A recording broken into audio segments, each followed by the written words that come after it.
Hello, welcome to the Football Social with Sky Bet. We are back for season 2. Here we go.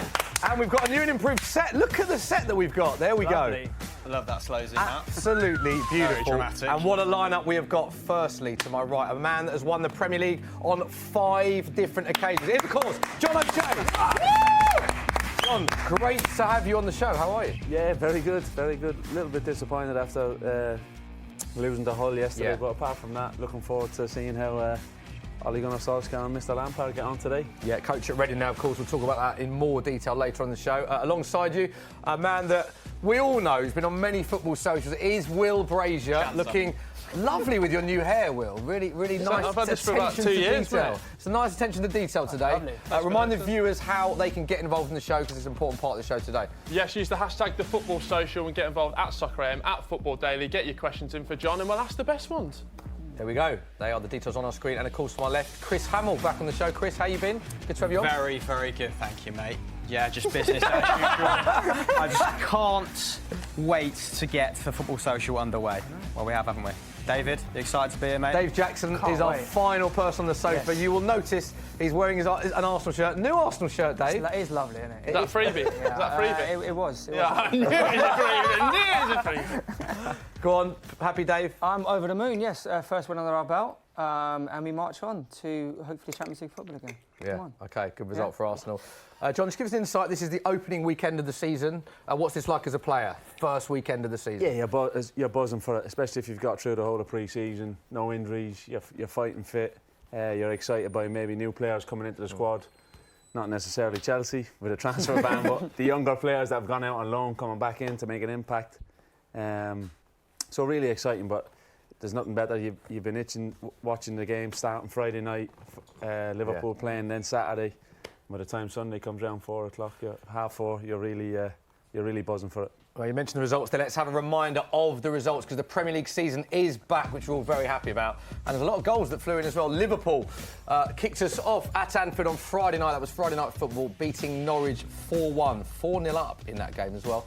West Ham, dreadful start for West Ham, losing 5-0 at home to Man City. That included a hat-trick for Raheem Sterling. Man City always score goals away from home against West Ham, and this weekend was no exception. Bournemouth, Sheffield United drew 1-1. Good start to Sheffield United for life in the Premier League. Burnley defeating Southampton 3-0. Palace Everton 0-0, no goals in that one. Watford losing at home 3-0. And I was at the Tottenham Hotspur Stadium yesterday to watch the mighty Spurs defeat Aston Villa 3-1. Thanks to 2 late goals from Harry Kane. Did you see those, Dave? Yeah, I saw them. There we go. End of. And of course, there were 2 games that we can bring you from earlier on today. Leicester played against Wolves. 2 teams, Chris, that we spoke about last season as 2 teams that could potentially try and break that top 6. 0-0, they couldn't be separated today. Which team do you think is more likely to do it this season if it were to be one of them? I mean, there's a band of teams, isn't there, that could challenge for that 6th place, owing to the inexperience of Lampard, the inactivity in the transfer market of Chelsea, the sort of lack of joined-up thinking at United, and that is Everton, Wolves and Leicester. But I do think, out of those 3 teams, that Leicester, with the signings they've made, have taken a significant step towards challenging Lampard's men this term round. I think the gap between them and United was 11 points last season. I think it's going to be smaller again this season. Wolves have signed Cutrone, which I like. They've got marginally better, but I think Leicester have done more significant dealings. Of course, let's see how the Maguire sort of export affects them. But has some very good centre-backs waiting in the wings in Sionku and Benkovic. So I don't think it will be too detrimental. But out of those 3 teams, man, I'm going Leicester. Yeah, and of course, Wolves already started weeks ago their Europa League qualification. That's going to play a big part of the amount of games they've got this season. It is. I remember a couple of seasons ago when Burnley were fortunate enough to qualify for the Europa League, scraped past Aberdeen in the opening stages, ended up losing to Olympiacos. And this was the other game, Dave. I know that you want to talk about this. Arsenal winning against Newcastle, thanks to that man. Yes, absolutely massive 3 points, you know. Away from home, whereas I was basically the main reason why we didn't get Champions League football last season, because we couldn't win enough games away from home. Very tough place to go. I thought there was a lot of OK performances. There wasn't one standout performance. Obviously, Aubameyang took his goal particularly well. I thought Xhaka had as well.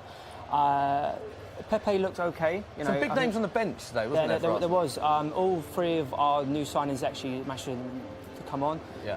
As I said, I think the Pepe looked okay. I think he needs to get a bit more aggressive last season. Do you? Yeah, because there was a few bits where a few challenges went into him, and just to let him know that he's there. He'll soon get accustomed to that. That's what I mean, yeah. Soon get accustomed. And I think the big thing with the probably 6 or 7 maybe starters for Arsenal. Yeah. Maybe not even in the starting 11 today. Exactly. So Yeah. as you said, a huge win.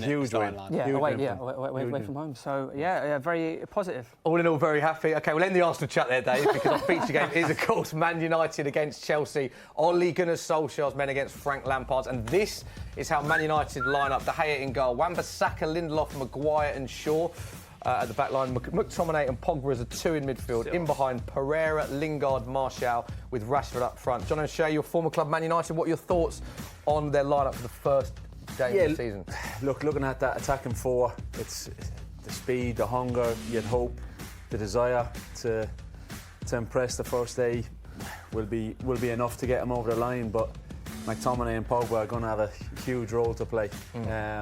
Controlling it, probably McTominay as well for his age, probably allowing Pogba to have a bit more influence today, letting him drift out to the left like he does, the covering position to stop the counter-attack. It's a huge step for him, you know. Isn't it? He showed glimpses of it last year, that he was more than capable of doing it, but he's just going to have to do it on a consistent basis now. And Shaw, Wan-Bissaka, you're thinking Shaw now for another full pre-season behind him. It was a horrific injury that he suffered. Yeah. It was a good while ago now, but you think that he should be really firing this season. And if he can do, it's going to be a big plus for him. Yeah. OK, that's the Man United team. Let's have a look at Chelsea's starting 11 for the game at Old Trafford. Interesting lineup as well for Chelsea. Kepa in goal. Azpilicueta, who captains the side alongside Christensen, Zuma and Emerson at the back. Jorginho and Kovacic in behind. Pedro, Barkley, Mason Mount and Tammy Abraham up front. A lot of people very excited to see what Tammy Abraham can do for Chelsea. Tammy Abraham and Mason Mount both start. Frank Lampard, of course, famously giving a lot of minutes to the young players at Derby, and he spoke exclusively to Sky's Patrick Davidson just about how much and how important it is to give youth a chance this season for Chelsea.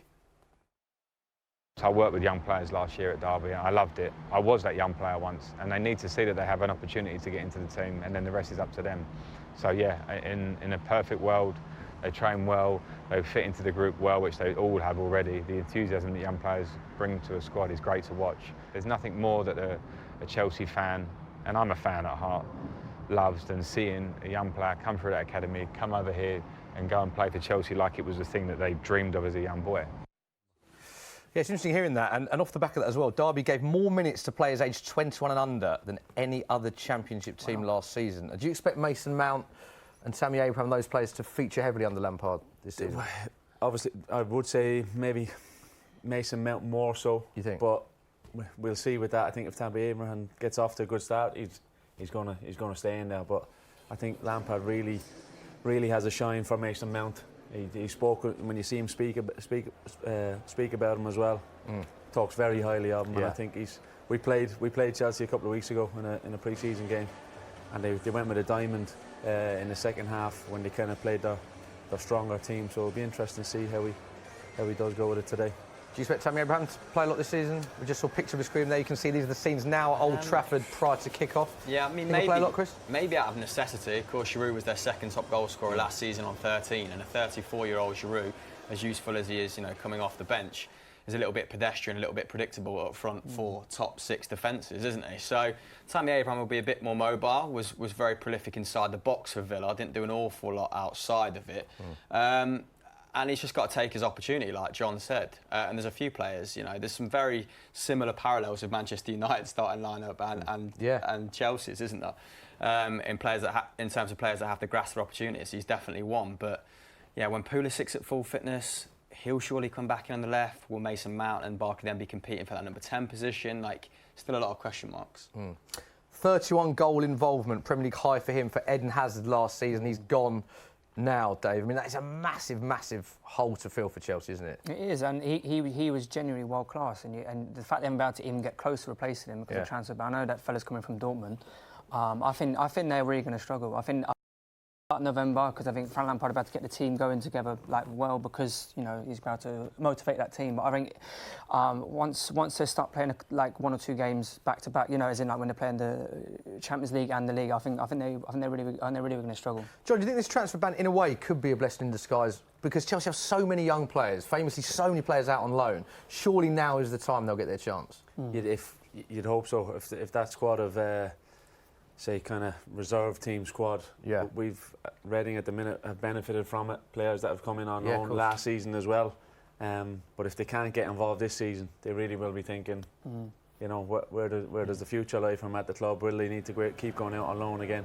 But they've shown that has been a successful tool for them as a club as well. With the money, the finances they receive from some of the players that they do loan out, and players see how good they are. So they raised about 16 mil selling players to Bristol, didn't they, Chelsea? This window, it's crazy. The business model works well for them. And this is the live shots. You can see players in the tunnel now. Huge match for both clubs. Man United spent the most money in the transfer window. Chelsea receiving the most. 2 most successful teams in Premier League history, of course. 13 titles for United, 5 for Chelsea. And Chelsea actually got a good record at Old Trafford. 29 Premier League away points at Old Trafford, which is the most of any team. So it's a huge game for both clubs. Will, have we got any questions from social? Just remind the viewers again how they can get in touch, because we want all of your questions to come in. Yes, use the hashtag #TheFootballSocial and get involved at SoccerAM, at Football Daily. John, big day for Harry Maguire. You played at the back for United. What sort of pressure's on, I was going to say on his shoulders, but we'll say his slabhead? Look, he's going to deal with it. He will deal with it comfortably, like he has done every challenge that he's faced so far. There will be extra scrutiny on him. He knows that. He knows going to the club. He's been in there a few days now. He's realised what it's all about. And the players, all he will have spoken to him about it. He's got to rise to that challenge. I think he will. One from Dora and Smithy as well. If Maguire's worth 80 million, how much would a prime John O'Shea go for in today's market? Good question. How'd you rate yourself, John? Pressure. Wow. Oh, at least 100 million. I could play in about 8 positions. Love that. Great questions. Have more of them as we go, Will. Scenes of Frank Lampard, of course. First Premier League match as Chelsea manager. Record goal scorer as well. Huge start for him, Chris. Not the easiest place to go in your first game as Chelsea manager. No, and he did a lot of very good things at Derby last campaign. A lot of fans spoke about the sort of the way he built back up the relationship between the club and the fans. But the cold hard numbers were that it wasn't a massive improvement on Steve McLaren. It was a good first year, a good inaugural year for a young manager. But then taking on the Chelsea job isn't exactly the next stage in that evolution, is it? Solskjaer, again, they're 2 managers who are in very kind of similar positions. I suppose there's a little less pressure on Lampard because people are kind of almost expect 6th place in a way. But with the signings that Arsenal have made, particularly in the dying embers of the window, I would say that these 2 are competing for 5th and 6th. What about you boys? It's a free hit for Lampard. Don't agree, John. Yeah, it will be until Christmas. When they're 10th, the Chelsea fans are kicking off again. Go on, John. For me, it's that you think the top 3 will be City, Liverpool and Spurs. You think? Yeah, I think so. And I think if it's a big if, because if Rashford, Martial can somehow find the goals that the quality they've shown, I think that will push United into the top 4. But it's going to be so close between United, Chelsea and Arsenal. Yeah, Chelsea have still got an unbelievable midfield. Of course, seeing Kante on the bench there is beyond weird, isn't it? But just that forward 3 just doesn't scream Champions League football to me for Chelsea. That's why I think they're going to be potentially 6th and Man United 5th. Well, there is record signing Harry Maguire. Big game for him. No player, most expensive defender ever, Harry Maguire, so big pressure on him. But also, as well as that, Chris, we've got all of our price boosts, courtesy of our mates at Sky Bet. Want you guys to get involved. First one of the season, get in there. And there are some absolute belters for you there. Maguire to score any time was 8-1, that's 10-1. They're all on your screen now. It's got worth 5, isn't it, that one, Smith? Chelsea to win 3-1 was 28-1, now 40-1. So all of these price boosts, courtesy of our friends at Sky Bet. Don't forget, you must be 18 plus. Full terms and conditions apply. All odds are live and subject to change. For more information, go to skybet.com. So, should we do a little prediction time, guys? What are you saying? Score? Dave, starting with you. 2-2. Harry Maguire to score within the 2. Within the 2, just at some point. Yeah, at some point. Chris, yeah. what do you think? 2-2. I mean, I think that... I mean, Manchester United don't have the best record against Chelsea of late. I think, only 2 losses for the Blues in the last 15 games? And United last season I think they conceded 54 goals, which is their worst record since the 70s, when John Babb was born. I thought you were going to say when I was playing. Got to respect the guests, John. I reckon it's going to be a closely fought 1-1. Yeah? I agree with that. 1-1 is also my prediction. I think it's going to be very tough to separate these 2 teams. John, you're going to go for your beloved Man United, I think. No, I just think they'll just edge it. As we've spoken about, it'll be a tight game, and I just think they'll go 2-1 to United. Will Brazier, as a Birmingham City fan, Yeah, complete neutral in this. Come on, what stupid bet have you concocted this time round? I actually do think it will be 3-3 today. And I think Harry Maguire will score first. And I think it'll be goals. Oh, the value. Yeah, coming for the value. Hopefully. Coming for the content, coming for the value. Yeah, both the content and the value. 120 to 1, is it? And the rest. I'll get you a bomb later, John. We have kicked off. We are just approaching the first minute of the game. Packed house at Old Trafford. We saw shots of Ole Gunnar Solskjaer there. hello. Henderson. First bit of chance for You see the speed Chelsea. of Wan-Bissaka there. Straight back, wasn't it? Just straight back in, covered. Yeah, he's well killer. played from Wan-Bissaka. The John, we crowd, saw... the crowd, the response he's going to get to that, he'll have some buzz inside him there. Really? The feeling there.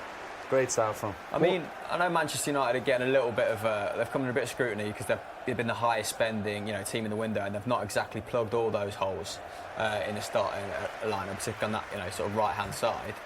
But he could feasibly, be the right back for the next 10 years. It's sort of like the Rio Ferdinand situation. Being a former right back yourself, was he your first pick for the summer transfer spree that went on? I think so.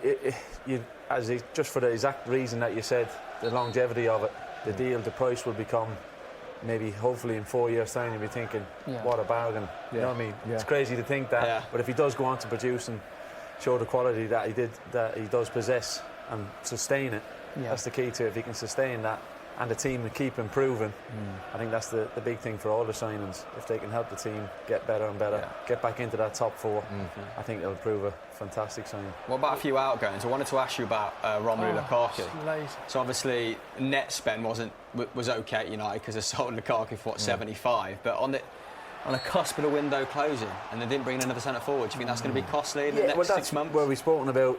I've listened to Ollie in a couple of his interviews the last week, and you've seen him talk about Greenwood. Yeah. And if he is going to get some game time, that'll be key from Lukaku. Obviously, would have been blocking that, and it's a hell of a sign of confidence from the manager and the staff in Greenwood. He's 17, isn't he? That's what I mean. Going on 18. Yeah. Were you 17 when you made United debut? You were 17 when you joined United? Yeah, right? 17 when I joined, 19 from my debut. You went out on loan? Yeah, had a couple of loan spells. And without those loan spells, would you have been ready, to step into the first team? Because Greenwood, this is pretty.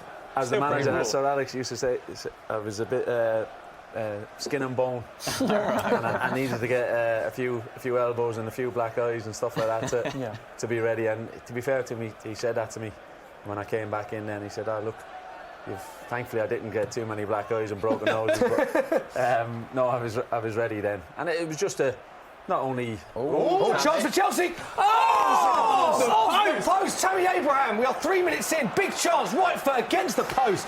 Let off for Man United, John. Huge let off. Chelsea they've shown great little combinations already, little 1-2s with Mount as well, and what a strike from Tammy Abraham.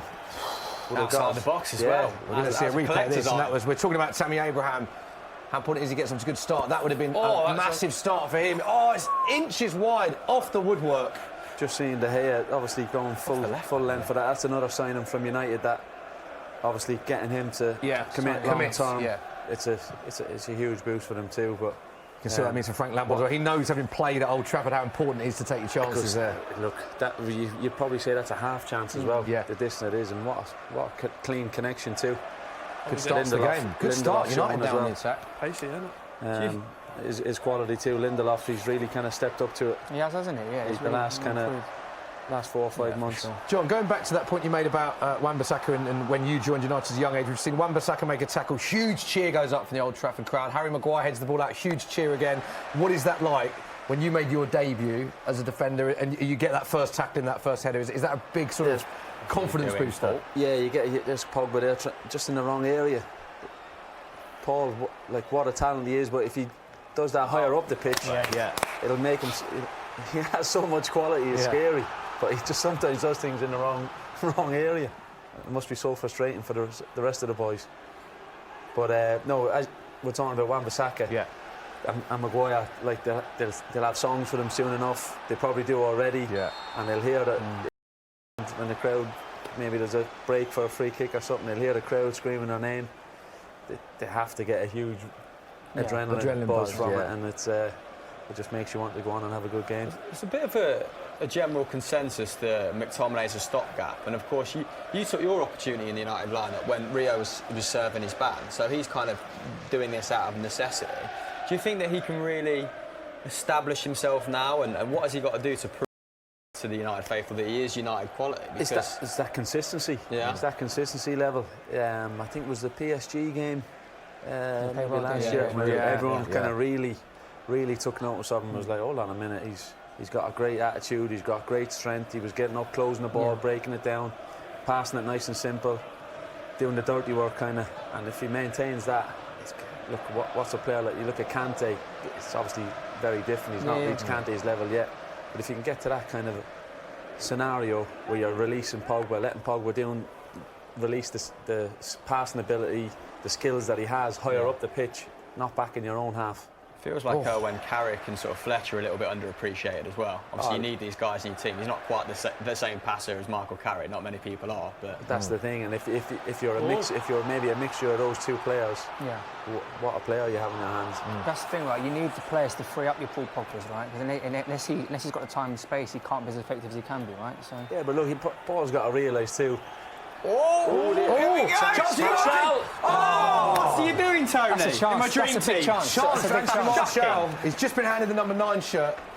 Should he do better there, John? I think so. For him, knowing the quality he has, I thought he would have opened it up, lifted it a bit more. Bit of a Harry Kane, steered it round the goalkeeper.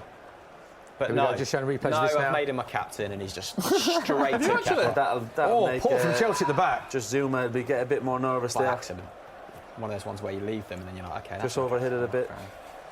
That stinks, that shot. Jorginho dropping in to make that kind of link in between the two centre backs. Well, if Greenwood's going to get 1,500 minutes, which is what Romelu Lukaku got about last season, I mean, because Solskjaer was saying he's going to have Romelu Lukaku's minutes, and that's partly why we sold him, so it doesn't block his development. Then Rashford and your man there, Martial, need to score at least like 10 goals apiece, don't they, to facilitate like a push for the top 4. I'd be fairly confident they'll get that. Martial and Rashford. What's Rashford's record, still 11? Yeah, but you're thinking now stronger again, another year behind him, the experience behind him in the league. He's doing it in games like this as well, isn't it? Because you could back through against Norwich and Sheffield United. Yeah, exactly. You can do it today. Well, that was what people criticised Lukaku for, right? Not scoring against the. But the only thing is, with Lukaku, it wouldn't surprise me if he's top scorer in Serie A. In Serie A, I think that's the kind of league he could. Yeah, totally. Well, it's 42 in 96 for United, which is not bad, is it? And that's enough to warrant you a failure, despite scoring what? Was the second top goal scorer last season 15? What, for United? Yeah, I think Pogba got 16. Yeah. But that's.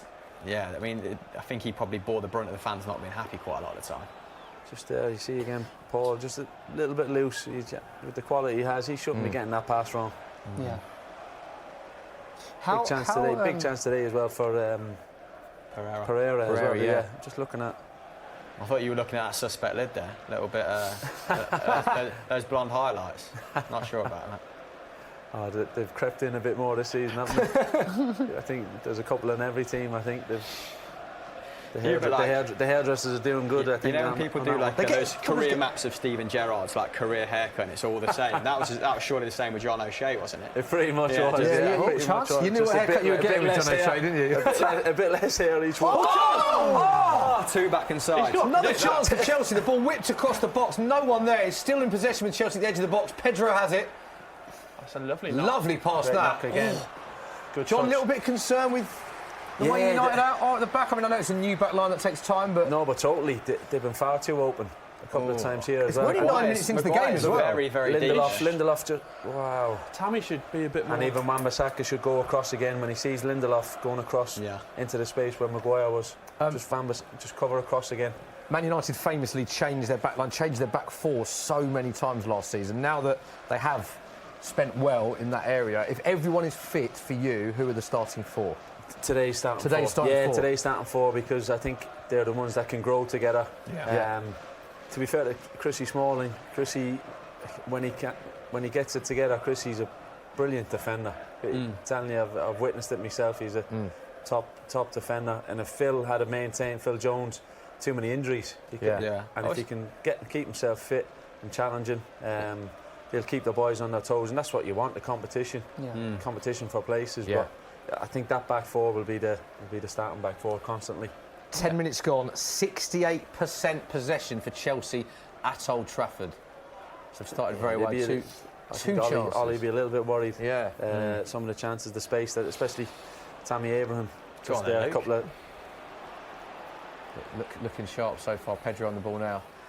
Yeah, it's a lot more fluid up front than I expected it to be. Like, Pedro's very central, isn't he? Yeah. I need to sneeze. You need to sneeze? Yeah. Brilliant. Oh, just thought I'd announce that because there was a close-up on me there and I just looked like I was terrified and the ball was in central midfield and pretty stationary, to be honest, doing nothing. You can see that already, though, a bit more of a higher press from United. Yeah. More blonde highlights. Well, I've been setting up in pre-season 4-2-3-1, haven't I? Or is that natural? That's not. If that's natural. Talking about Luke Shaw's trim. Huh? Luke Shaw's trim. Yeah, that's definitely blonde highlights. Me and John having a little debate whether it was blonde, whether it's not. You might be saying the same about yours. Is that a bit? No, great. It's so pepper down the side. Ginger in the They beard. have a lot more than me, so I can't say that. Chelsea on the attack again. Oh. Been all Chelsea so far. Oh, chance straight to De Gea. 11 minutes gone. Chelsea pressing the ball very playing well. well. Nice little put-up play. Mason Mount, Tammy Abraham, incidentally, making just his first team appearance for Chelsea today and is looking for his first senior goal for the club. He scored a combined 60 goals on loan at Bristol City, Swansea and Aston Villa. As I say, just his fourth ever first-team appearance for Chelsea. He is a 7-1 price boost to score the first goal today, was 6-1. That is with Sky Bet. Nice. Full terms and conditions apply. You must be 18 plus. Go on, Will. No, forget it. You wanted to do John's looking at me like I was going to have a seizure or something. I thought I'd get him in, let him talk. There we go. We had a period last season where after every bet it was the old Viking clap, but I think we need to reinvent ourselves. Yeah, we can't maybe let John O'Shea know what's going on so that he doesn't look at you like, what's going on here? We can't be hashing out seasons and stuff. New season, new celebrations. Yeah. New rituals. That. So Tammy Abraham, clearly too good for the Championship. Question marks whether step up or not. But Mason Mount looks the most likely, and he ripped it up on loan in the Eredivisie, didn't he? It was great in the Championship as well. But push comes to shove, would you start him with Barkley, John? Both had good pre-seasons as well. They did. And I think that's why they've both started today. But you imagine Pulisic's going to come back in, right? So I'm kind of already thinking which one survives. You're thinking if you buy someone for, 55-60 million from Borussia Dortmund. When obviously I'd seen Pulisic up close, but when we played against him a few weeks ago, he is very light. Now, whether it'll take him that couple of months to really adapt to the Premier League, the physicality side of things, and he's a few black guys and a couple. No, but he was very quick. That's where you went, wasn't it, mate? Yeah, it was. Yeah, it was a great time down south there. Good clubs in Bournemouth as well. It was interesting for a 19-year-old from Ireland. It was Big Fletcher was. He's on the coach in the backroom staff down there. He looked after his arm around you. Obviously Eddie was there as well. Eddie Howe, of course, It was good to see him kind of maintain that connection with everyone that they have down. I can sense from your smile you really enjoyed your time at Bournemouth. No, it was thinking about the beach, isn't it? The football was. Well, let's move on from this. Any questions we've got? Just remind us, we're going to do a Q&A with John O'Shea at half-time. So yes, get your questions in for John at half-time, anything about his career. And there's one here from the main Anon. Who is a better manager currently, Frank or Ole Gunnar Solskjaer? Tough one to answer that. At the minute, Who do you want to play for at the minute? Ole Gunnar. He's your mate, isn't he? Yeah, that's an easy one. No, but look, when you think about Ole's had obviously a bit more experience. Yeah. Not much more, but it's a tough one. I think it'd be an easier question to answer after this season. Fantastic, John. I'll give you a call in Neil Lennon. It's tough. 14 minutes into game one is a tough one to answer, that, isn't it? Are you pleased, though, because they're obviously players that one you played with, one you played against, that it's refreshing to see you've got the likes of Gerrard now managing, you've got the likes of Lampard, Solskjaer, Wayne Rooney, of course, player, manager role. It's refreshing to see that these legends are back in the game, isn't it? Exactly, it was brilliant. Speaking to Wayne not so long ago. Oh, did you? Yeah, look, he'll be a rival, isn't he? No? Yeah, exactly. He said he's looking forward to facing me on the sidelines. He said he's going to make sure he's not starting that game. He just wants to play against me on the sideline. Telling you bring Phil Bardsley along, then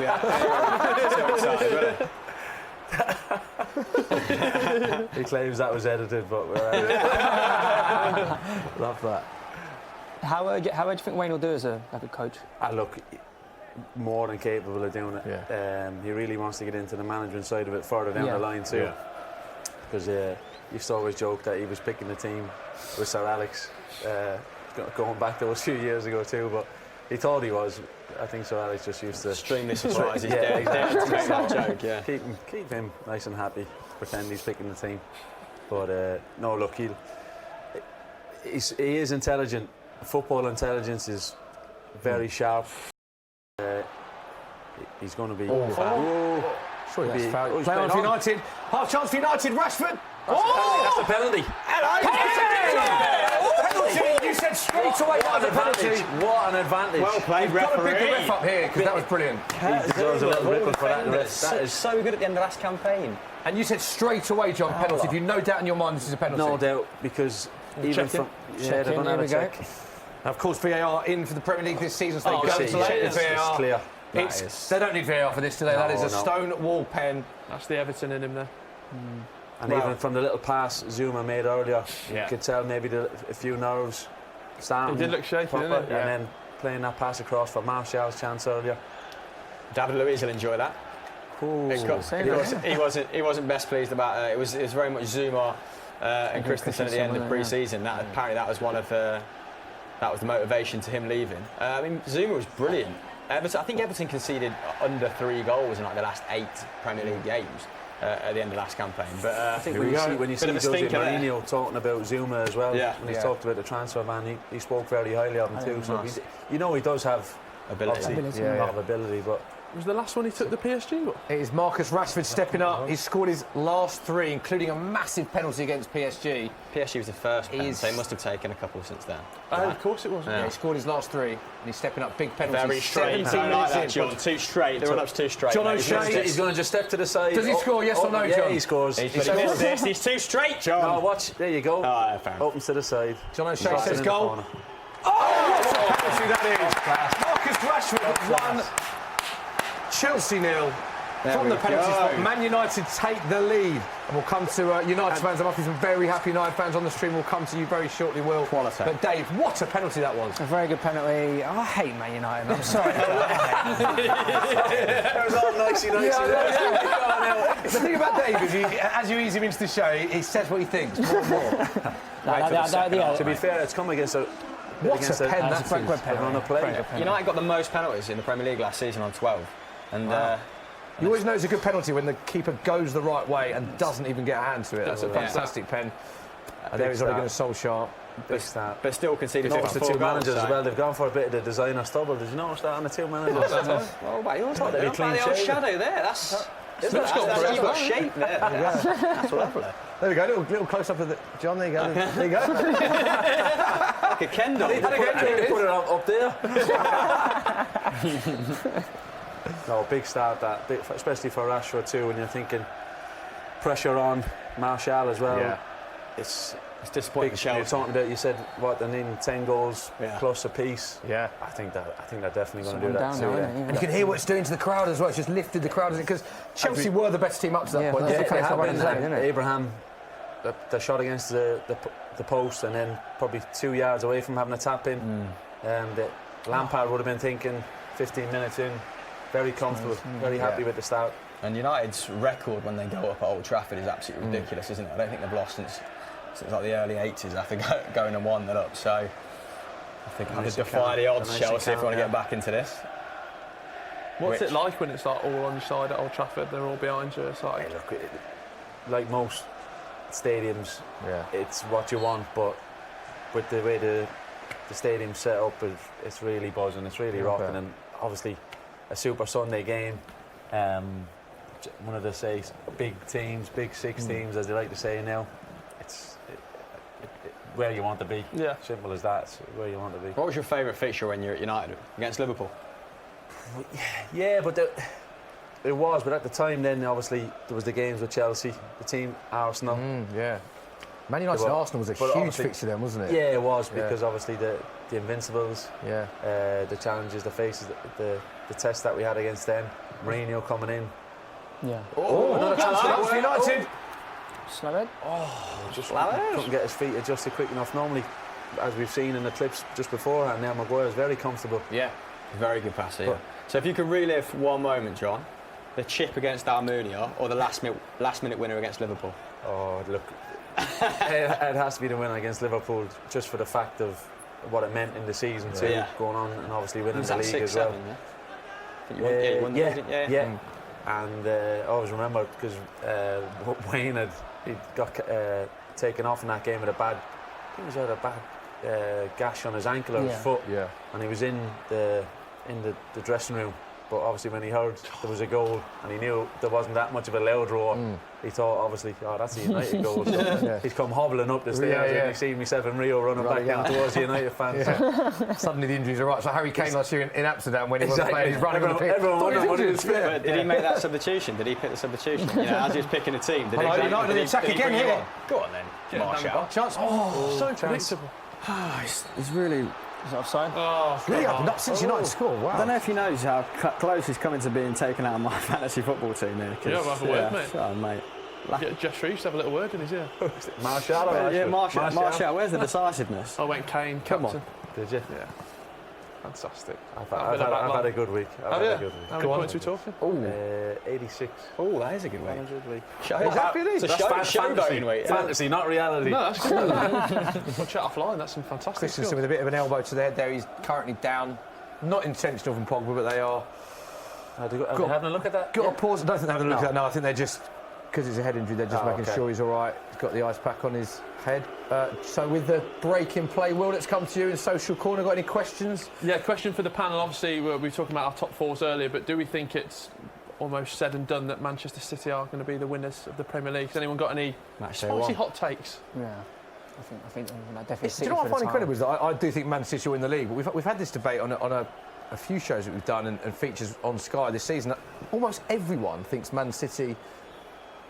They are favourites, but they're sort of nailed on to win. It was only 1 point that separated them and Liverpool. I'm amazed at how few people think Liverpool got. So I do think Man City. I do think City wins. Liverpool, if Liverpool had got, say, one big signing in, and if Spurs had got that Dybala or something, you're thinking then, ooh.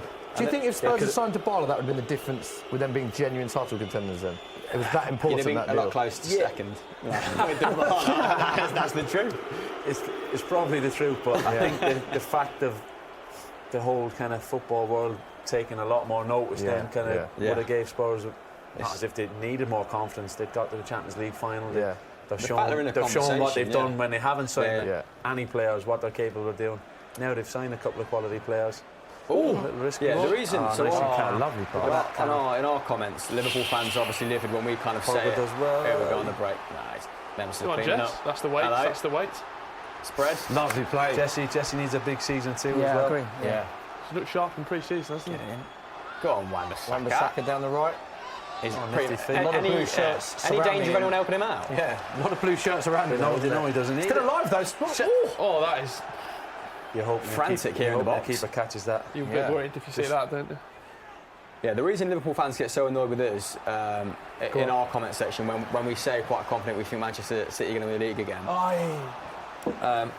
It's because we say it with such confidence. Sorry, that's why they get annoyed. But if you look at, the season they've just had, you feel that Liverpool were playing at capacity, had no significant injuries. Van Dijk racked up all those minutes.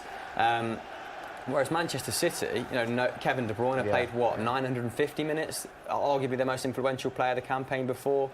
Aguero is missing games. Gabriel Jesus is being rotated in. I mean, what an option to have to rotate in. Just the two. Well, was it one for him? He got one disallowed from VAR, didn't he? But I think as well when you see Alisson's injury, even on the first day as well.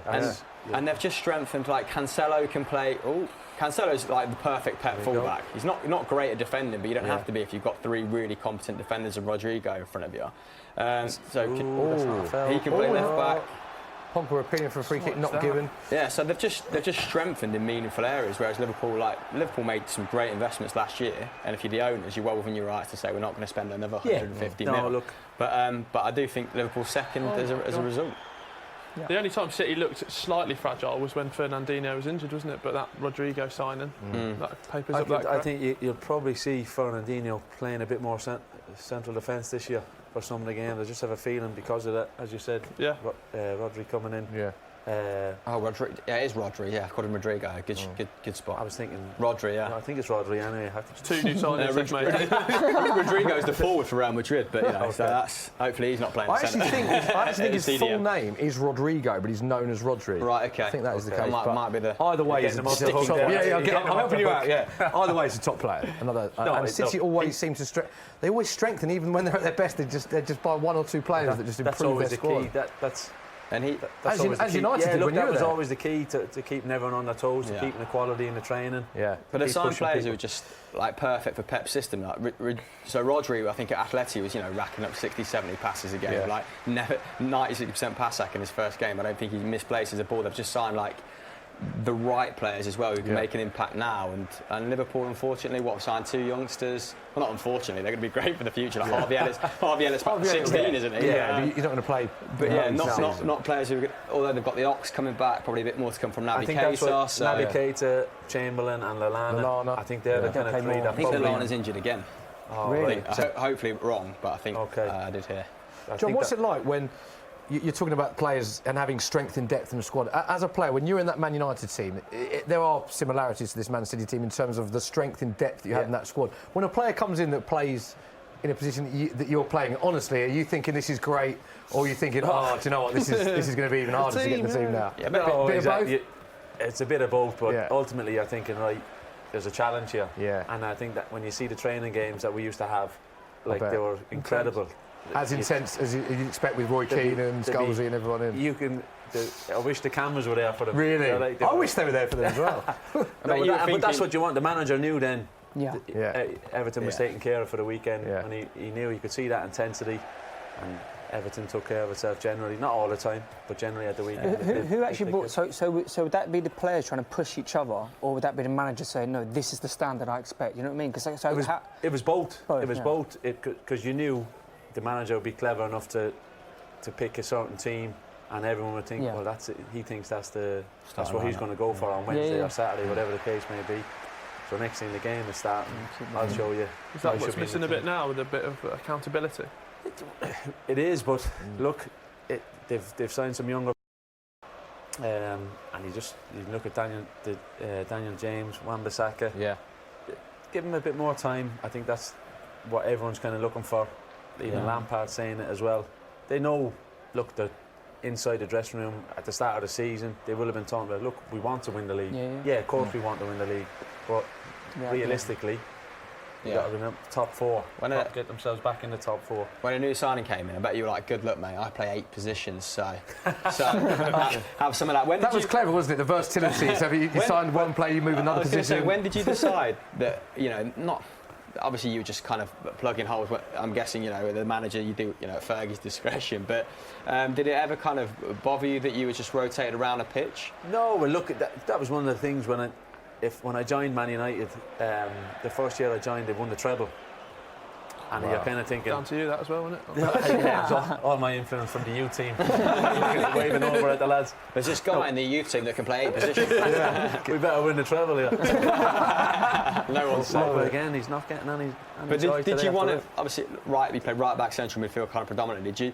Well, first and foremost, I wanted to get into the team. That was the challenge for me. I'd gone on loan. I'd played centre-back. I played kind of holding midfield on a couple of the loan...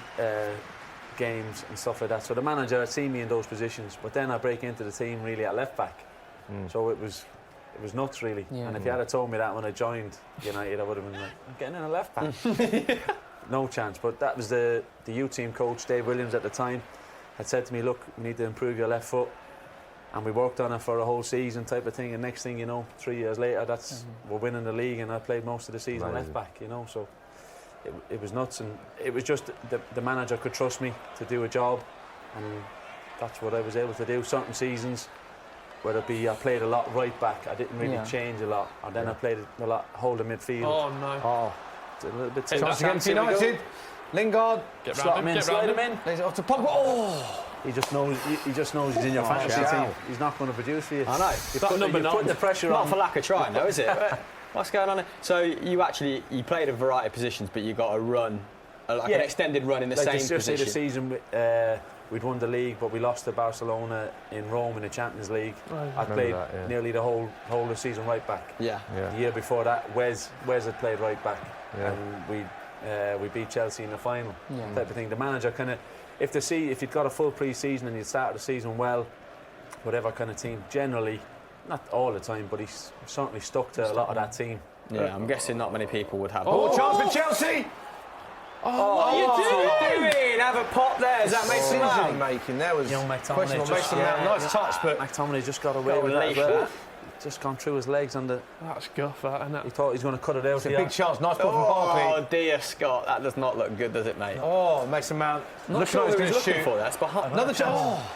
Well done, Wan-Bissaka. Wan-Bissaka's been busy, hasn't he? The crowd will be loving him. Defensively, I thought he might. It's going to take him a while to go forward, I guess, because at Crystal Palace there wasn't necessarily that much impetus or directive to get forward. But I think he's averaging about 7 tackles and interceptions a game. Defensively, he just does not look, uncomfortable at any point. And even if he does, That's nice from Paul. even if he does, his pace and power will get back in, and he'll recover. Yeah, like he did good powers of recovery. Yeah. Wan-Bissaka made the most tackles, won the most tackles, and made the most interceptions of any Premier League defender last season. That's what caught the eye of Ole Gunnar Solskjaer. I think his performance today as well so far will make him another chance. What's going on? Oh, Martial almost with the assist. It's I'll take those points. It's a great game in terms of how open it is, but you're supposed defensively, with your defender's hat on, both teams looking a bit shaky at the back. Look at that. Straight down the middle, John. Oh, he's done.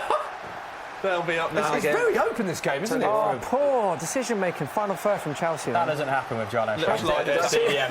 That's straight ball down the centre.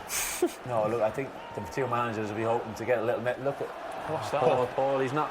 He You need a better reaction too. Final third. It's a strange game, this, It's exciting, it's open, but it's defensively. There's been a lot of waste of possession, which you don't really associate with these technical players, do you? But, No, exactly. Frantic. You're thinking as well, first game of the season, you'd be hoping that they can do a lot better from the games going forward, because, as you said, they don't want to be this open.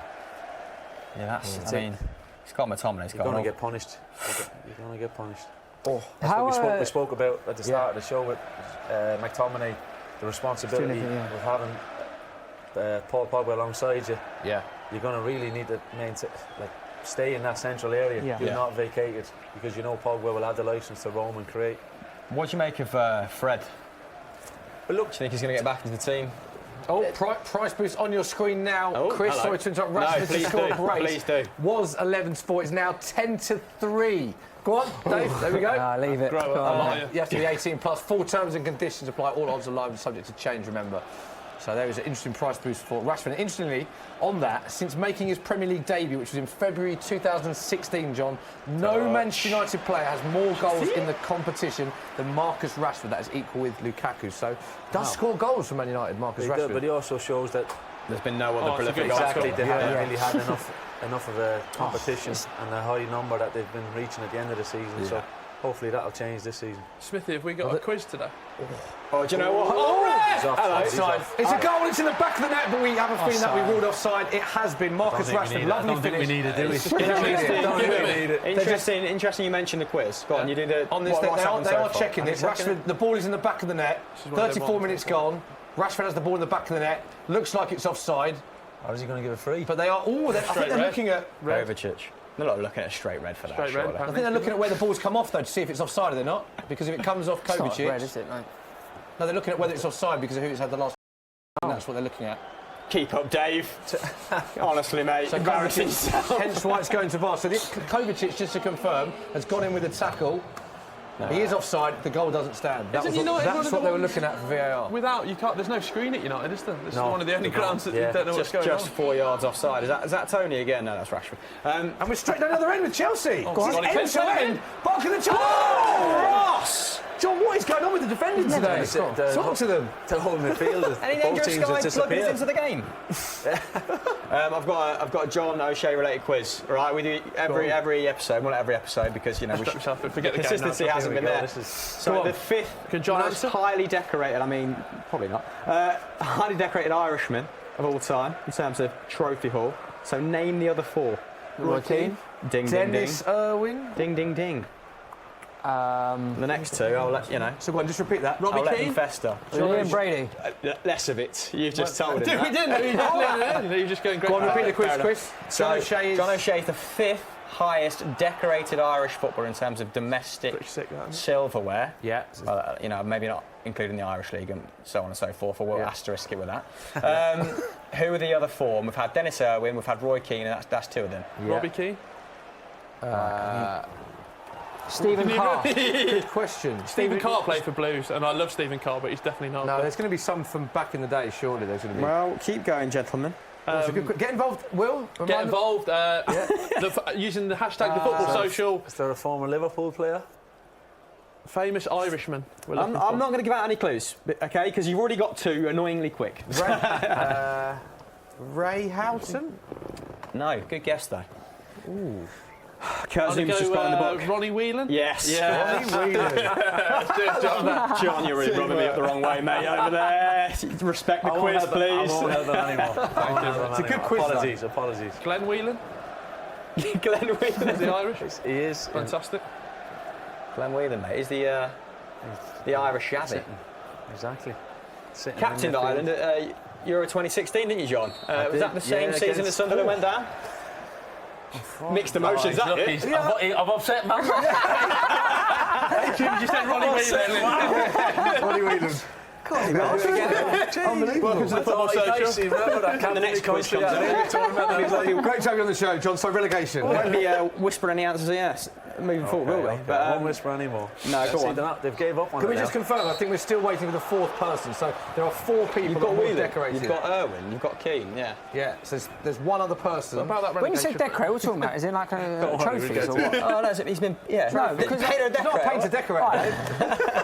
how many trophies did Robbie Keane win? He didn't need trophies. He didn't win, did he? No. Yeah. He won the He was the most League Cup with Spurs. He was the most cap, wasn't he? Yeah, Robbie's the most And record goal scorer. Stephen Carr actually won the League Cup with Birmingham in 2011. Hold on, so what are we saying? He's won the most trophies? Yes. The boy? Craig So it's definitely not Robbie Keane. Yeah. We've got three of them. There's one other. Chris, I think you'll have to reveal who the fourth person is.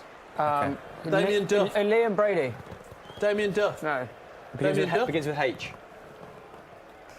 I'm not saying that. I'm not saying that anymore. Well, John. Just DM me, John. We'll leave it to half time. Poor free kick for Chelsea. Moving on. So apparently we're leaving it till half time. So that is seems motivation for you to stay with us on this stream. Get comments, ablaze. Yeah, or let us know what you think in the comments. Anyone got it? Any suggestions, Will? Lots of Damien Duffs at the moment. A cheeky shout for Phil Babb, but that doesn't begin with a H unless it's Hill Babb. Nothing of yet, no. John's got a glint in his eye that he knows it, but he can't reveal it because he's worried. He'll get reprimanded again. Reprimanded. That was like 16-17. Nice and confident there. That was either brilliant play from Maguire, or we got dispossessed again. Why is he putting his hands up? It's his poor pass. Go on. Chelsea on the attack. Again. Space. Where's Wan-Bissaka? Barkley! Left foot. David De Gea is so good. So good. Barkley with a chance, straight to David De Gea. Look how open they've been. It's incredible how open Man United have been. Chelsea. To be fair, Lampard will be so disappointed that they're still behind here. Do we want the answer? Do you want I've got a H. You got, go on. Houlihan? No. Where's Houlihan? Are you... Was that a serious answer? Hang on, is the Championship not one of the best leagues in the world? The Irish Exactly, Messi. thank you, John. The Irish Messi. Go on, Chris, reveal who it all is. Steve Highway. My way or the highway? Well, I think we know that now, don't we? Of course it was. That was great. That was Chris. Well done, Chris Hamill. Apologies, Chris. I won't ruin any more quizzes for you. John, just give it 5 minutes, John. I'm still upset, mate. Last 5 minutes of the half. Chance for Chelsea. Wan-Bissaka, another. Post. They've just hit the underside of the post. How is it not level? Already hit the post in the first half. How is it not level? And there's a cutaway of Frank Lampard in his baby blue shirt, looking dapper as always, but he cannot believe Chelsea are still 1-0 down. Tammy Abraham hitting the post earlier in the half and underside of the bar. Day planted. Wan-Bissaka got caught to the ball there, didn't he? Yeah, I think a bit of communication better there with Lindelof, and he'll just be able to head it away. I think Lindelof might have just nicked it away from him. Emerson with a big shot, as close as you can get without it going in. That post has been United's best player. It's saved them twice now. 3 attempts on target for Chelsea, 2 for Man United. It's just midfield for both teams. 1-0. That post will have its own Twitter account in about 20 minutes. It's been a big half. Great first half for the first Have a show dig. of Have the a dig. season. You know. And we've all learned something about Steve Highway. So. Everyone's a winner. That's the football social. Exactly. Who is Steve Highway? Is he a good lad, Steve Highway? He is. Legend. I went to trial on Liverpool when I was 16, and that's where I met Steve Highway for the first time. Is that obviously United and Liverpool have that strong Irish connection? You know, if you get a call to either one of those clubs, is that like the promised land? As a youngster in Ireland? It was amazing going over there. I went over there for a weekend, played in a game, and they wanted me to come back every weekend and take playing more games and stuff, but I couldn't commit to that because I was getting a ferry every weekend. Could you imagine? They had planes as well back then. I'm really enjoying the relationship between John O'Shea and Chris Hamill unfold during the show. That's expensive getting a plane every week. I mean, Liverpool probably won't What have you done there? Oh, nice and calm. I'm just trying to be So who would that have been? Would that have been like Gerald, like who would him in charge of before, like Roy Evans? I think Roy Evans, Roy Evans was the manager, and but I decided I couldn't commit to that, and then they just sent me a letter then to say that they'd keep an eye on my progress over the next coming years, and we went and won the European Championships with Ireland under 16 up in Scotland, and next thing I signed for United. Wow. So, and was that always the long-term ambition? You weren't too kind of crushed at turning down the opportunity to go to Liverpool? No, well, it was at the time I had a year to go in school, the equivalent of kind of A levels. Yeah. So my mum and dad, well, my dad wasn't. My dad was like, Do your homework. My mum was like, hey, you got to finish your school. And look, thankfully it all worked out. I was very close to signing for Celtic, but United just came in at the last minute. And Chris Hamill is a big Celtic fan. There you go. I'm winning them back, am I? Are you happy with Neil Lennon and Mr. Duff? And John Kent, is it John Kent? John's assistant? Yeah, John's still there. Obviously not very happy with Brendan Rodgers departed the club. But a bit underwhelming, Neil coming in, but he's slowly sort of winning everyone over, isn't he, with the performances at the start of the season. And chance again, good chance again. He's not going to be the same Neil Lennon as 7, 8 years ago. Chance for United. Go on then, Martial. A few minutes left in the first half. Man United on the edge of Chelsea's box. Are they going to carve out another chance before? No, they are not. Don't stop. You've played to the whistle there, Luke Shaw. Yeah. So wasteful in possession, both teams, yes. Round the back. Chance again, get in the box, take him on. Oh, lovely pass. Combination. It's the final third for both teams here. Like, it's just So we're in the 44th minute, not long left of the half. Do not forget, at half-time we will be doing a Q&A, easy for me to say, Q&A with our guest, John O'Shea. So get your questions in at Soccer at Football Daily to John O'Shea. We will read the best ones to him at half-time. Good reading, recovery then from Harry Maguire, just getting back in.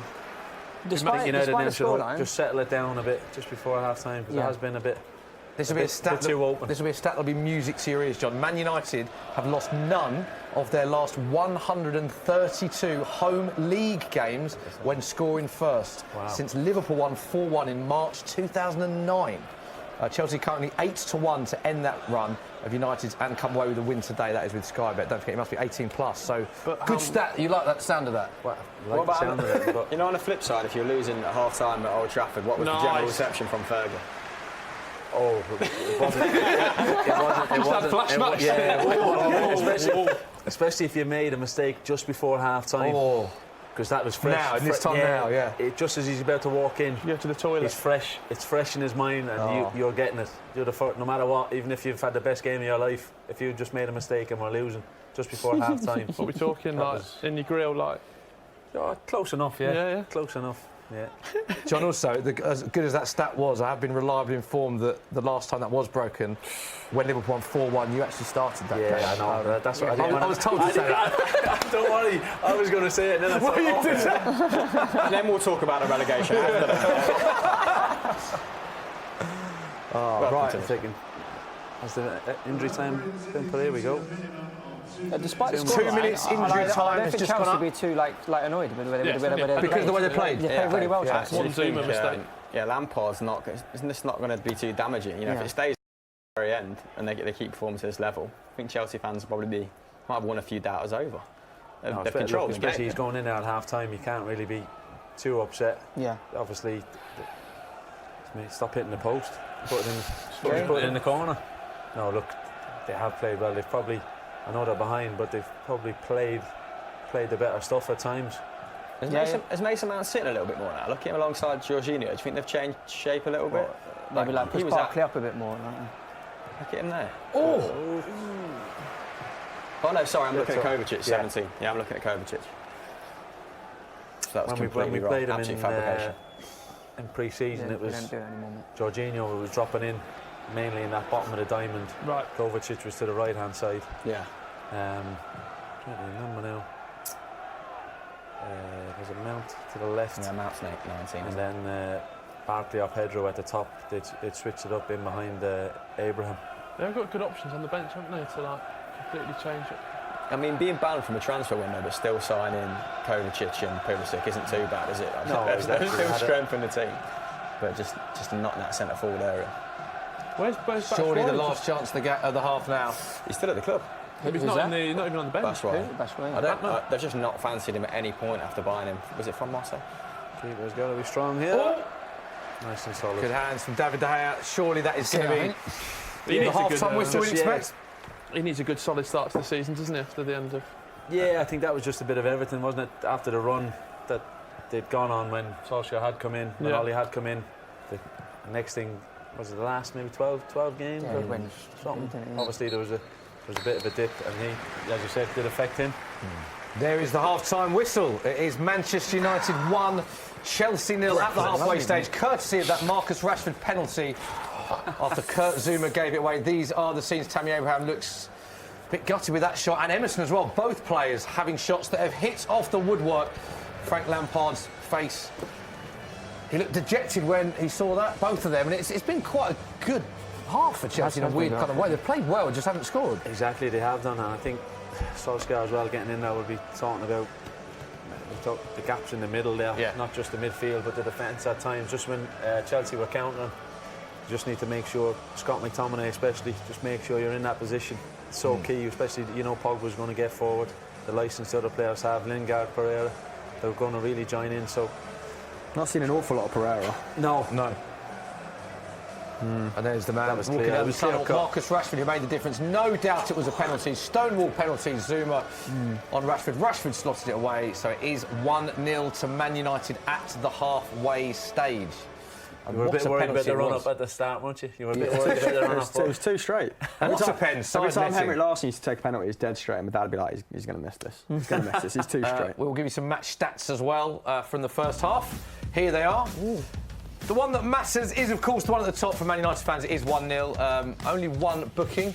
Attempts-wise, though, look at that. Chelsea with 8 compared to Man United's 5. On target as well, Chelsea winning that 3-2. Corners are the same. And possession-wise, Chelsea 53 to 47. So it's been a very good first half for Chelsea. United wrestled a bit of They control. just haven't got the goal. Wrestled a bit of control back. Chelsea, I think the first 20 minutes had an awful lot of possession. Then it started to get a little bit more kind of scrappy. I think it was also as well, the incident that led to the Man United penalty. The ball was actually given away by Chelsea in midfield again. Like that's happened so many times from both teams in this half. In midfield, they've just been a bit careless, and then it's kind of created a lot of space as they've kind of gone forward. With the quality that they've had, the two teams will probably be, as you said, a little bit disappointed with that.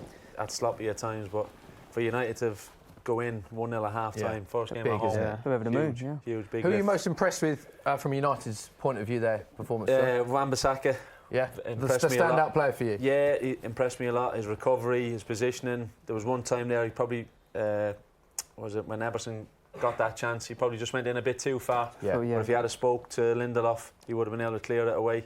And but he's really impressed me. And Rashford's composure to dust himself down after winning a penalty and take it away, very impressive. We're looking at chances for Chelsea, Chris. Same question that I asked to John. Your perspective, which players have you been proud of, or happy with, in a Chelsea shirt? A little bit strong. But, I mean, Mason Mount has not looked out of place. Jorginho has been his usual neat and tidy self. Emerson's been extremely lively down the left-hand side, much more so than came accustomed to last season watching him. Tammy went off the ball a little bit after sort of threatening first 10, 15. Like to see him get involved in general build-up play a little bit more, but he's not, has he? It's just become very, very scrappy in midfield. I just like to see a little bit more, ball. Yeah, which has obviously led to like a really good game, hasn't it? It's been an absolutely fantastic game from him. Good game though. Good first half for the exciting, first show of the new season with the Football Social, and it is half time, Will, so we can do our Q&A with our guest John O'Shea. Have we had a lot of questions in? No, unfortunately not. Good. A lot of Steve Highway related stuff. Yeah, it was Steve Highway. Obviously a fantastic career, but there was an incident that kept coming up in my DMs, in the WhatsApps, on the Twitter. No, it's not Bournemouth, don't worry. Nutmegging Luis Figo. Talk me through it. Did you know you'd done it at the time? And how did it happen? Well, believe it or not, I was playing in Manchester United's team, so I had done it a few times before, No, but look, it was one of them things. When I was playing left back, obviously my stronger foot being my right foot, I'd cut in quite a bit, and obviously he's gone to close me down quite quickly and bamboozled him. Well, I wouldn't say bamboozled. I managed to knock it through and obviously keep the ball in. That's class. Look, afterwards, the amount of stuff I was getting sent T-shirts. And stuff, it was weird, but look, it's just one of them things. I got megged myself plenty of times, but look, it was a good moment. Fantastic. Obviously, we were talking earlier about some of them famous title duels, but we talked about the dink over Almunia, but what was it like in some of those big games? Roy Keane, Vieira going up in each other. What was it like being in the tunnel and then taking it onto the pitch? Yeah, look, they were immense, brilliant games. They were the games you were gutted when you weren't picked to start. That game in particular, obviously, it's been well documented. Vieira picks out Gary Neville on the way back in. Gary, very cleverly as he does, just decided to drop it in. The start of the game. What's just happened to him? Roy doesn't say anything to anybody, and takes care of business down at the front of the tunnel. It just worked. But that dressing room at the time was incredible to be a part of. Fantastic. Another famous incident was you going in goal against Spurs. Oh, I remember this vividly. So does Robbie Keane. Yeah. Bang. There we go. Get out. No, look, it was. If it was 0-0, I wasn't going in. I think we were 3-0 up before. United were very comfortable that day. I have bad memories of that. Yeah, and we were going on international duty. Is that after you said Keane shot? Edwin's a big man, Yeah. Did McGregor steal that pose off you? The most nerve-wracking thing was taking a goal kick. Was it? It was weird. That was more nerve-wracking taking a goal kick than it was being just in goal stepping and to the taking side. saves. When you just put it down to the side and you turn back to the fans and you get you have to kick it. No, first shot that came towards you, you must have been thinking, I'm a bit nervous at this stage. If there was a clip, it's hilarious. I come out to because I played Gaelic football obviously back in Ireland, so I thought, look, catching it should be no problem. Rio was going to go on, but I thought, I'll hopefully be able to do a better job than him in net. So I said I'll do it, And but I come out for one cross. Oh, it's awful. Like flapping. There you are, Rio. Keeper's punching it. No, look. Look how happy Rio looks there with you. He's not had to go in. We were going on international duty afterwards, and obviously Robbie had a chance one-on-one with me, and obviously I managed to take it off him, so he wasn't very happy afterwards. But, no, look, it was brilliant. I auctioned the shirt or the gloves, I can't remember, for a charity back home in Ireland, life-saving, and they did very well from it. Lifeboats. Did Keane buy them? Did Keane buy them and incinerate them? No, it was good because it had been a bit of a tragedy at that time, say back home. So it worked out very good. Yeah. Lovely. Good. Later on in your career, obviously you moved to Sunderland, became a Netflix star as well. But there was sort of rumours going around that the players didn't really want that documentary to happen. Is that true? Yeah, but look, at the time it was just strange. You're hoping that we'd lost Pickford, Defoe, and you're hoping that the club obviously big players to lose. Yeah, look, crucial players, and you're hoping the club gets his act together, as in reinvest. You know, it wouldn't have took too much, and then next thing, obviously, it unfolded as it did. You know, and Netflix got the people around it that were doing it were great. I wasn't a keen fan of it myself, as in to be doing it. Naturally, why would you be? Because footballers have to be very guarded. So exactly. Did you feel like you couldn't be yourself? No, that's what I mean. Where I grew genuine. Where I grew up in the dressing room. Stuff around like that. Imagine asking Fergie that. Even volleying cameramen left, right. As I said, from watching the documentary and stuff, obviously they've cleverly edited a lot of things. Yeah. But look, that's anyone that's come and spoke to me about it, they've said they loved it. Yeah, they really enjoyed it. It was more genuine than the City one, wasn't it? Like it had a little bit more of a grounded It's the insight that you got from the big thing for me. Yeah, the big thing for me was that the staff, that was great. How good they came across from it, because they are really the real genuine people and committed to it, like the fans are too. So fingers crossed they can get promoted this season. Yeah, deserve it. I saw them out in Portugal, caught up with some of the staff and the coaching staff, so fingers crossed they bounce back. So from that, a low light to a highlight, we've got to talk about the fact that you are in the Champions League winning club. Just what was it? I mean, I suppose... Oh, there's a glass bottle that's just... The glass bottle's excited about that. He's excited. What's that moment like? Because obviously, us sat here on the sofa, we can only imagine what it's like to lift the Champions League trophy. Look, and we've got photos of you lifting it. I mean, it just must be incredible. Look, it is incredible. When we'd lost to Madrid. There he is. You're talking about that time when we were playing against Real Madrid in 02-03. Yeah. And obviously we'd won the game, but we got knocked out over the two legs. The manager had spoken to us in the dressing room that day. There would have been myself, Wes, Rio, Mikel Silvestre at the time, who were still obviously quite young. Yeah. And he said, look, that's the standard you have to get to if you want to be. And obviously took a few years, a bit of investment. Ronaldo arriving, obviously. Rooney arriving. You know, those types of players, Tevez. When you get that quality, but that's what the manager spoke about all the way back then, 5-6 years before that, to get to that point. And then obviously you get to the final. What was it? There was 3 finals in a row. 8, 9. Yeah. So you didn't start the 2008 one, did you? You started the 2009 next one, and then I'd been out for 3 months. It was my longest injury, 3.5, 4 months for the one where we lost at Wembley.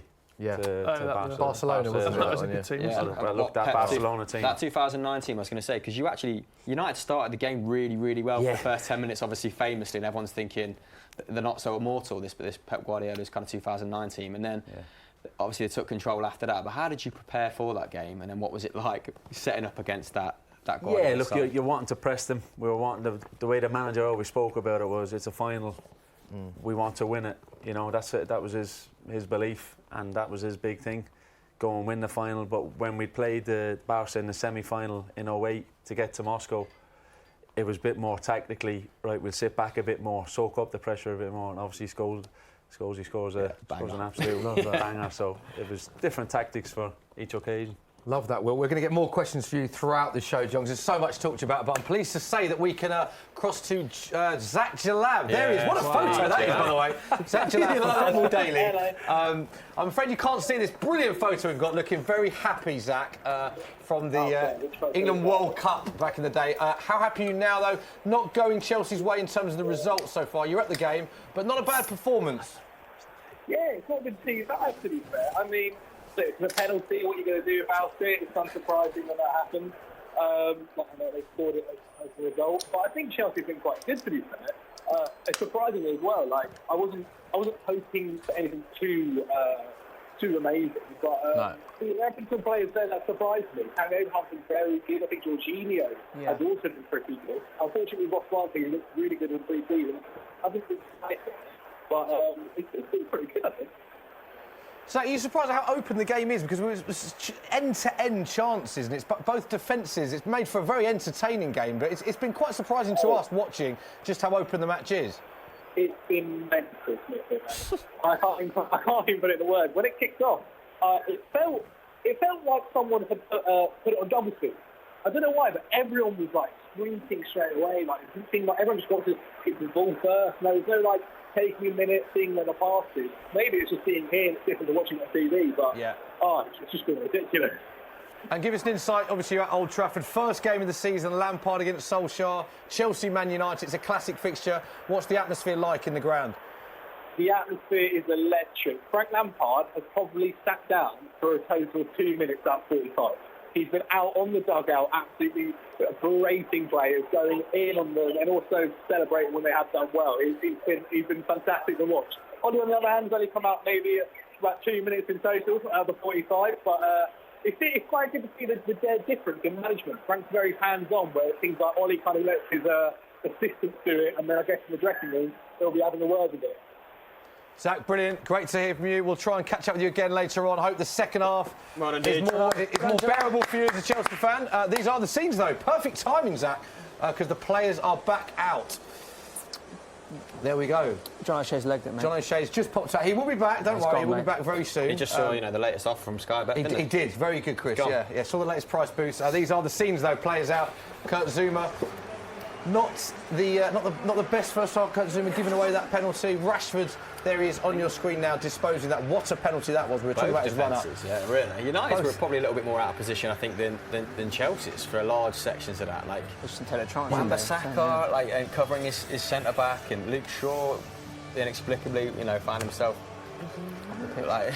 not up the pitch, yes, but kind of protecting the 6-yard box as well, and kind of giving licence that right-hand side for Pedro to get the ball in, but. Yeah, I'd anticipate a couple more goals here, actually. I think 1-1 was maybe low-balling the attacking intent of both sides.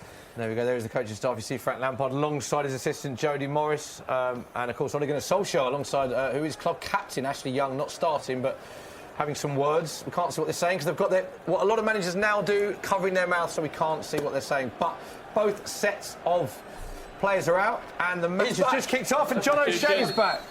John, I don't think you're loving some of these again. We just said, mate, you saw the latest price offer and went Sky Bet. Get on the Wi-Fi in the corridor. No Manchester United player completed more passes, made more interceptions or more headed clearances than Harry Maguire in the first half against Chelsea. Worth every penny. Zero moment. So 28 passes, 2 interceptions, headed clearances 2. So maybe we should have to talk about Harry Maguire. We spoke about Aaron Wan-Bissaka. No substitutions at this stage. And of course, Man United, we've done this stat so many times on the Football Social, we should all know this by now. Man United have never, ever lost a Premier League match. They're trying to get them to lose or something. They've never lost a Premier League match at Old Trafford when leading at half-time. That is in the history of the Premier League. Drawing 16 and winning, wait for it, Chris Hamill, 263 of their 279 such games. So we're talking decades, this stat. Man United currently 1-0 up. Look forward to wheeling again. Yeah, there you go. The last Chelsea boss to lose the opening Premier League game was Avram Grant, who lost 2-0 at Man United. What did you say the stat about Maguire? He had the most clearances. The stat about Harry Maguire, John O'Shea, is he had more passes, 28, made more interceptions, 2, and more headed clearances, 2, than any other player. Okay. in the history of the Premier League. Do you know in the first half. In the Do you want some more obscure stats on Harry Maguire? Yeah. I did a script on him recently. In his first Man season, United players, that was. first season at Leicester, completed more dribbles than Dele Alli. Yeah, and only one player since he joined Leicester has contributed to more goals, elite centre-backs this is. Who do you think it is? Across Europe's top 5 leagues, only one other defender has contributed Sergio to more Ramos. goals. Yeah, because he's watched the video. Well done, Dave. So why is no one respecting the quiz format? That's nice, though. You First it was supporting him. O'Shea, now it's Jackson. I can't believe it. Right, we have kicked off. It is Great video 1-0. as well, Chris. It's a great video on Harry Maguire. Watched it early. Thanks, mate. Appreciate Yeah, there we it. go. Yeah, can you That believe sounded that? really. That was really sincere. That's a good video. So in many ways, like when people are like, "Is Harry Maguire worth the money?" You think, like, statistically speaking, his numbers are like up there with the best, but it's still like 30 million more than what paid. Oh, for it. it's a yellow. It's off. Straight red, I think. Gone, mate. VAR. Good walk, yeah. Yellow card. It is a yellow. But it's like Rafa.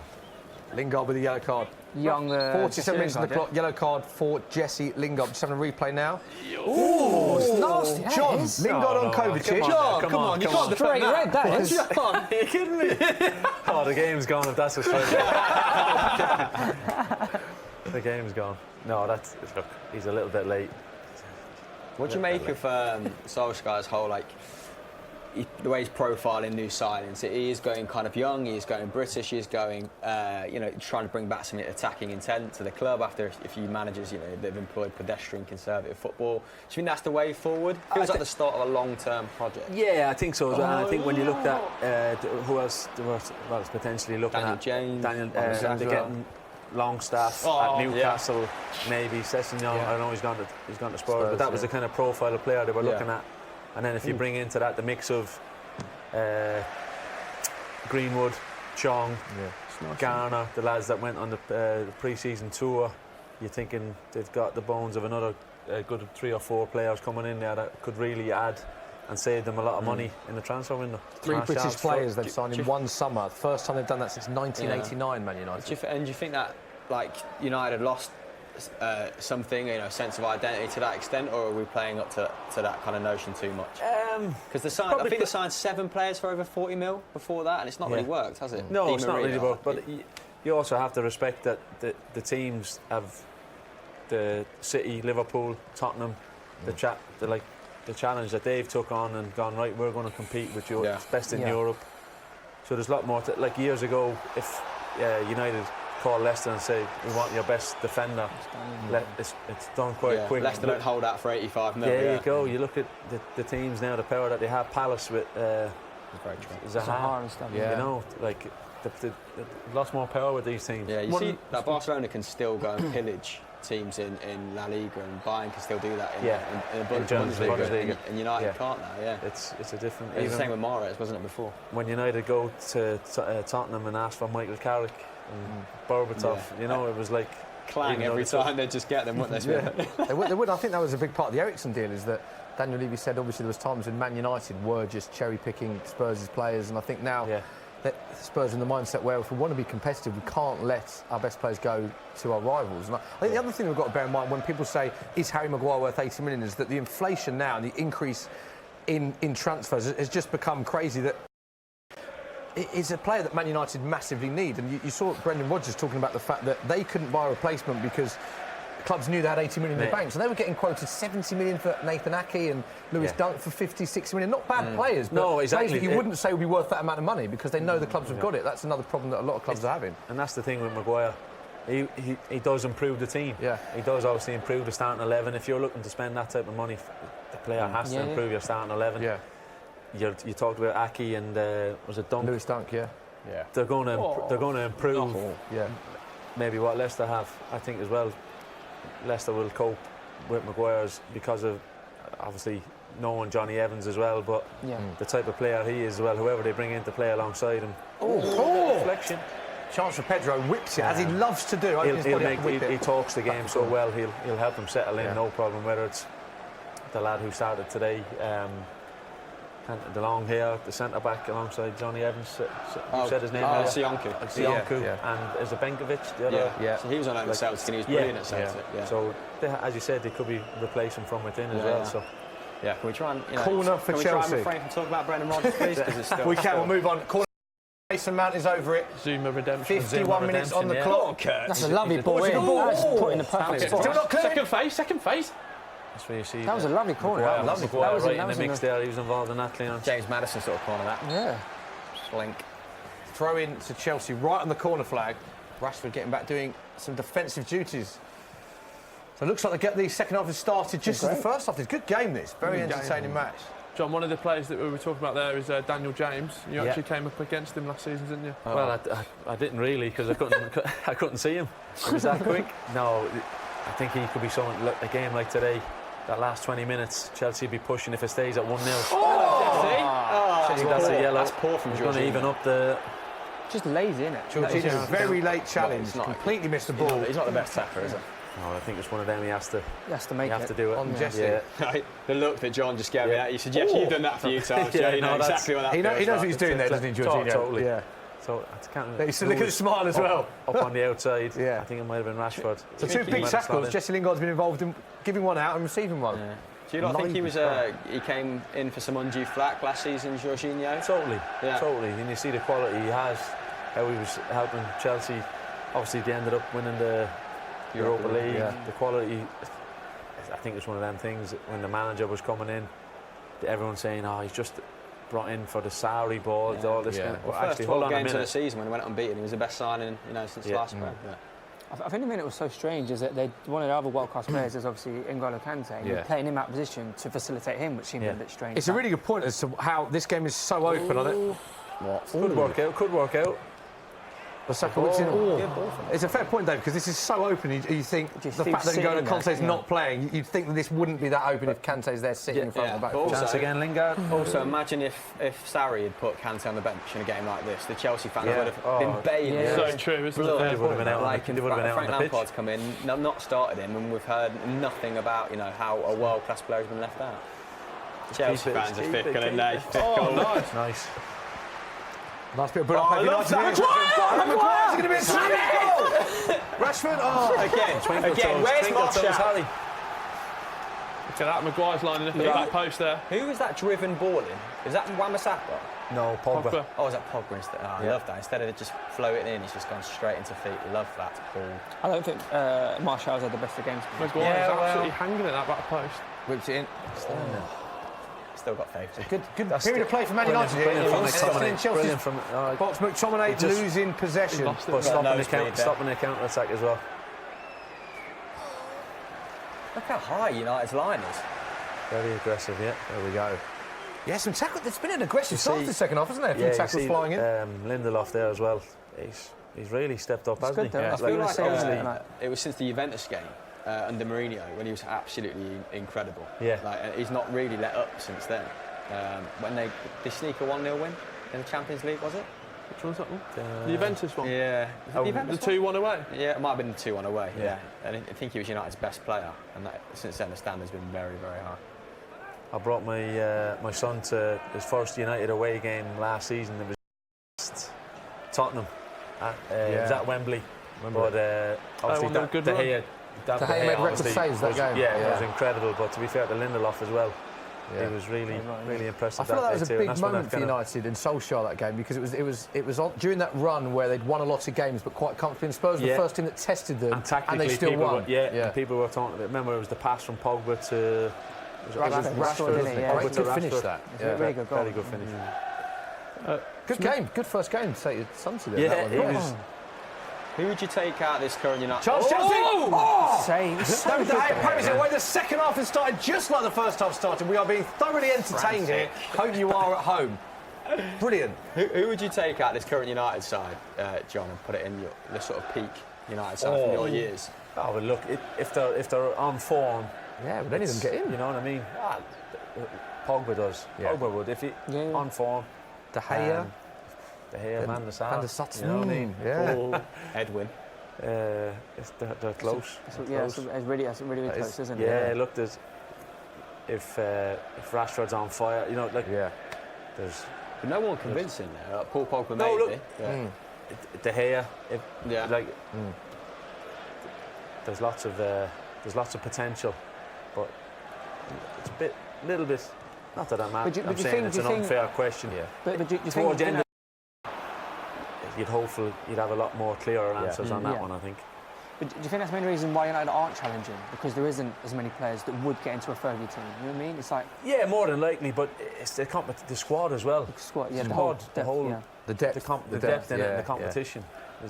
They need to increase on that, and I think that's where. Strong again from Lindelof there. Tell you what, referee is saying play on, but he's going to. I think he has to go back to that. Yellow. He's made it look. It's a yellow. I think he's good from McSauce. It's a quick yellow. Another few yellow cards from Brandon. It's the third yellow card of this second half. Tammy Abraham is the latest to go into the ref's book. It feels like he's getting a bit frustrated, Tammy. Look at that. Ooh. It's the classic centre forward. It's barely even a yellow. I think it's the correct decision. It's not red. It's not a yellow. I think yellow is about right. Yeah. It's a little bit late, wasn't it? A little bit late. No, it's not. It's just the speed he's going at. It makes it look, and how McTominay swings his leg around makes it look that way. That is giving me eyeballs, mate. Smithy, a few questions we didn't get to at half-time. Yeah, let's for you, carry John. One from a great username, Pieman55. What was it like to train with Ronaldo, and did he get past you many times in training? Oh, of course he did. He got past everyone in training, not just me. But that's what I'm talking about. If you're a defender, and then obviously you're facing him.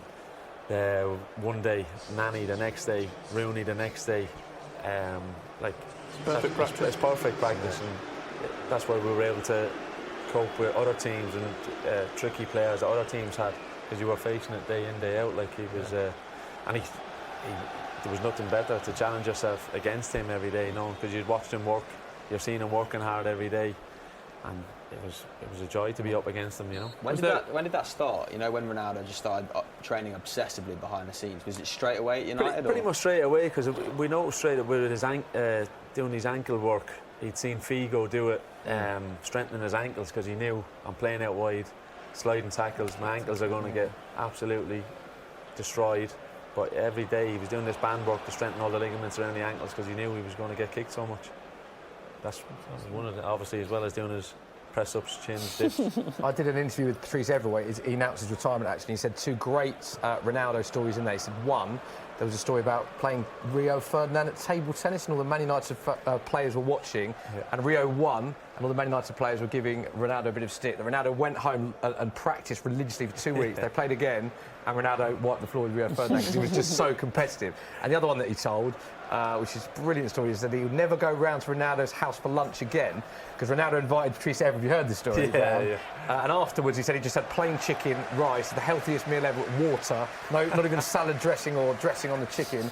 Afterwards he said, do you want to play some two-tights? Then after that he said, do you want to come for a swim, go for a sauna? He went, mate, we're just training. We might as well do this in the training ground. But he said, as a competitor and an individual, he said he was just driven on a whole different level to any player that he played with. And look, he openly admitted that he was going to go to Madrid at some quite early on. So did you know you knew that was happening in Madrid? Yeah.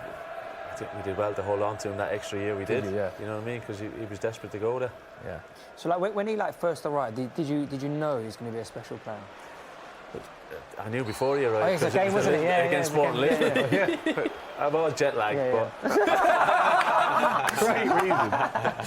No, look, you could tell. You're looking at a player before the game, and he's he was staring back, thinking, "Okay." I was like, "Right, this kid is up for it." Yeah. But obviously, the half time was everyone the deal was practically done. The deal was practically done before the game. Right. But obviously, what happened in the game was kind of like, right, let's make sure it does happen. Yeah. And I think it was done quite quickly then. But they were obviously thinking about maybe leaving him on loan at Lisbon for the year. But then they told, on a minute, this kid's ready. Get him in. One final one here from Vincey. He said, which Premier League title was your favourite to win? Five Premier League titles you won. Yeah, look. Was there like a run in that, I mean, obviously that goal at Liverpool must stand out. Yeah, but the first one in particular, 02-03, we'd come back with a great run. Against Arsenal. Yep. But look, to play so many games as well, and just the first real breakthrough season for me to go and win the league. Wow, what a switch that was from Pogba. Nice and confident. But that was, all of them were amazing. But that one probably might just edge it. But look, it was, as you said, fortunate to get 5 of them was brilliant. Obviously, you just announced your retirement as well, and there was a call from a certain Sir Alex Ferguson as well, I hear. Yeah, did that. Look, he gets wind of these. Chance. Corner Man United. He always gets wind of these things. Amazingly, he's got his contacts and spies everywhere. Just before you had announced it. Yeah, and Is that not a bit creepy? no, look, obviously the press people and stuff like that, so you know that these people talk and let the right people know, as they say. But look, you just said make sure you stay involved with football, make sure you get involved in coaching, management type of thing, and. That's nice. You're giving a vote of confidence. Yeah, look, and to me, and always he'll be available at any time. Here's Maguire coming in. Oh, For any Chelsea advice clear the going danger. forward, you know. So It's not a bad one to have in the no, contact hey, book, is look, it? incredible. how much enjoying your coaching role at Reading, John? Yeah, look, it's when obviously we've not started the best, but the manager's just brought in a couple of new additions recently. And they'll have a big impact. Yeah. I think the second half yesterday against Hull, we could have easily scored 4 goals. So hopefully we'll get the wins on board quite quickly. With Wickham in the League Cup Tuesday evening. So it'll be, you know, going against their lower league team is obviously always a big test, but hopefully. Got to get stuck in Fem with that. Yeah, exactly. He's a regular on the football How are the social. ribs? So, he's very physical. Even on this show, he got physical with us. So I'd hate to go up against him in a football match, but we'll keep an eye on that result. Yeah, no, look, hopefully we get, and then we have Cardiff at home next weekend. So no, I'm enjoying it, but it's great to. The manager spoke about it with me towards the end of last season, and to get in and have a little taster watching him how Everton works. It's the transfer window last week was big eye opener. So good learning curve. Brilliant. I love You that. had a career that almost spanned 20 years. How hard was it coming to terms with the fact that it was over? Yeah, look, it has been difficult especially when you're coming up to match days as well. That's when you really kind of do miss it. But obviously, I wasn't playing as much the last 2 seasons, so you can kind of, and the last 5-6 seasons I've been preparing, doing the coaching badges and stuff. So you're preparing yourself Soften for the it. blow, Yeah, it softens the blow, but it's still difficult at times. Chance for Chelsea. Ooh. When you're coming in watching a game like this, that's when it. I bet you want to be it's out one of there. them Yeah. ones What like, is the well, number one thing you kind of miss as an now as an ex-pro? the matches. Yeah, just match day. Matt, in you're general, not the whole missing much of experience. training and stuff. You missed in the pre-season stuff. Miss Ronaldo's dinner invite. There you go. Loving that. And obviously the game days are the big one, but the dressing room type of, obviously you're still close to the dressing room now, but it's not the same. What was it like? Like leaving Manchester United, where you had obviously huge characters, big siege mentality, to go to a club like Sunderland. It's still a big club in its own right. Great fans, like you said, but. Did you bowl up into training like day one and think, this isn't Man United, is it? No, but that's the thing. You're aware of that. Obviously, strong. Look at that, strong from Maguire there. Very good. You're aware of that beforehand, and obviously the season chance. Go on, Rashford. Rashford's in it. Love it. Oh, just overhit the pass. Jeffrey back to Tony. Lingard. Yeah, come on. Still with United. Great. Oh, That's the big. Come on, United. Big goal. 64 minutes on the clock. Come on, Martial's recently been given the number 9 shirt. And he makes it 2-0. John O'Shea, you're very happy with that. What a cross. When we'd spoken about Pereira, he'd been quiet. Yeah. When we talked about it, what a ball in. That's like some Martial. vintage classic counter Yeah, attack. and the position. And maybe That desire from Martial to get in front of the defender. Oh, he's taken up a number 9 position there, not a wide left player. Here we go. Replay of the. Maguire. Talk us through this, John. The strength of Maguire. All McTominay starts in from the Harry winning position. that, doesn't it? Yeah, but cleverly, normally you'd say Martial would have been in that position, Rashford would have been in through the middle. Yeah. Okay, Look, okay, Rashford, you can see Martial's a bit upset. Yeah. Rashford's not come back to him, but look, stays positive. What's a ball in? That's up to the What's a ball in? It was in the 4 there, just ducking out the wall. It's an absolutely lovely whip in. Martial, 4 yards out, cannot miss from there, but it's a tidy finish. Christiansen. 2-0, Man United. Why has he ducked? It's the wrong side of him, yeah. Oh, Is it no That's goal? Inter Aspilicueta, isn't it? I was just going to say, there was a... And he's taken an absolute... And Ole Gunnar He's taking some Solskjaer. triceps. Delighted with that, Ollie. Hugging Mike Phelan and Carrick as well. 2-0 United. Chelsea haven't actually played that badly throughout the game. United have just been a lot more clinical. 3rd goal in his last 2 Premier League appearances against Chelsea. A lot more balance though, second half, hasn't it? Interesting sub to bring you as well. I want to point out Christian Pulisic did come on for Ross Barkley as well. And Tammy Abraham's also just gone off, so Chelsea looking to switch it up a bit as well. Tammy Abraham off for Olivier Giroud. That has just happened earlier. Pulisic for Barkley. It's 3-0 Man United! Watford, what a finish! Checking it. They might go check it, but what a finish. That Paul Pogba pass should not be allowed on TV before the watershed. That is absolutely disgusting. Oh, that was fantastic. What a finish! That's the quality. That's Only the quality. seconds between. We're just talking about the second goal. The third one's gone in. We can't keep up. 66 minutes on the clock. We got a checker. We got Frank Lampard looks dejected. They talk about obviously Lampard's making the change. Yeah. Hoping for the impact straight away. Is that Giroud's fault then, yeah? Oh, that pass was outrageous. Man United very clinical today, John. Because as you said, they've not had. Well, Chelsea had more. They created more as well at half time. Yeah. Chelsea haven't been as good. well. Nowhere near as good as they were in the It's first a lovely half, touch. yeah. It's a fantastic pass from Pogba. Must be 20, 30 yards. The connection, remember? And the first touch as well here. Nice little bit of interchange from Jesse Lingard Wan-Bissaka knocks and it to Lingard. Pogba. What a ball that is. That's like a little sandwich. Outside the boot, first touch. You'd be happy with that, of course, wouldn't you, strokes it John? away. A little 58-degree there. Oh, He's just fantastic. Look at that. So when United win the title this year, John, do you think it'll be the greatest Premier League? Fantastic I mean, what a start. start for Rashford. The pressure's on. You know, that alleviates an awful lot of pressure. You know, in the press. 2 goals on his first match there. You spoke about obviously Rashford and Martial getting double figures. Good start for him. I mean, it's a perfect start so far for Ollie. Let's go to Will on the stream. I can see a lot of exclamation marks and what must be very happy Man United fans. What are they saying? Got my first Lampard out of the season. 67 minutes in. Zuma is more inconsistent than Ramos. A lot of people questioning Chelsea's defence. John, you'll have a much more insight than I have. What that line there was sloppy to say the least. Obviously, we just said about United are 3-0 up, but Chelsea actually hadn't been too bad. At least the first 45. Second half, yeah. But no, from that cross as well, I think it was Christensen. Yeah, he looked as if he kind of not ducked, but he was worrying about the man that was close to him. Yeah. And Pereira did whip the ball in fast, but a lot of questions now. Selling David Luiz. That's what'll pop up. That's what'll pop up. 95 seconds between the second and the third goal. Wow. I mean, it's not that generous now, given how Chelsea have sort of deteriorated second half. But what an introduction to life in the Premier League. What's the age of Christensen and Zuma? As in terms of it's like a centre back. You know what I mean? As a partnership as as well. a partnership.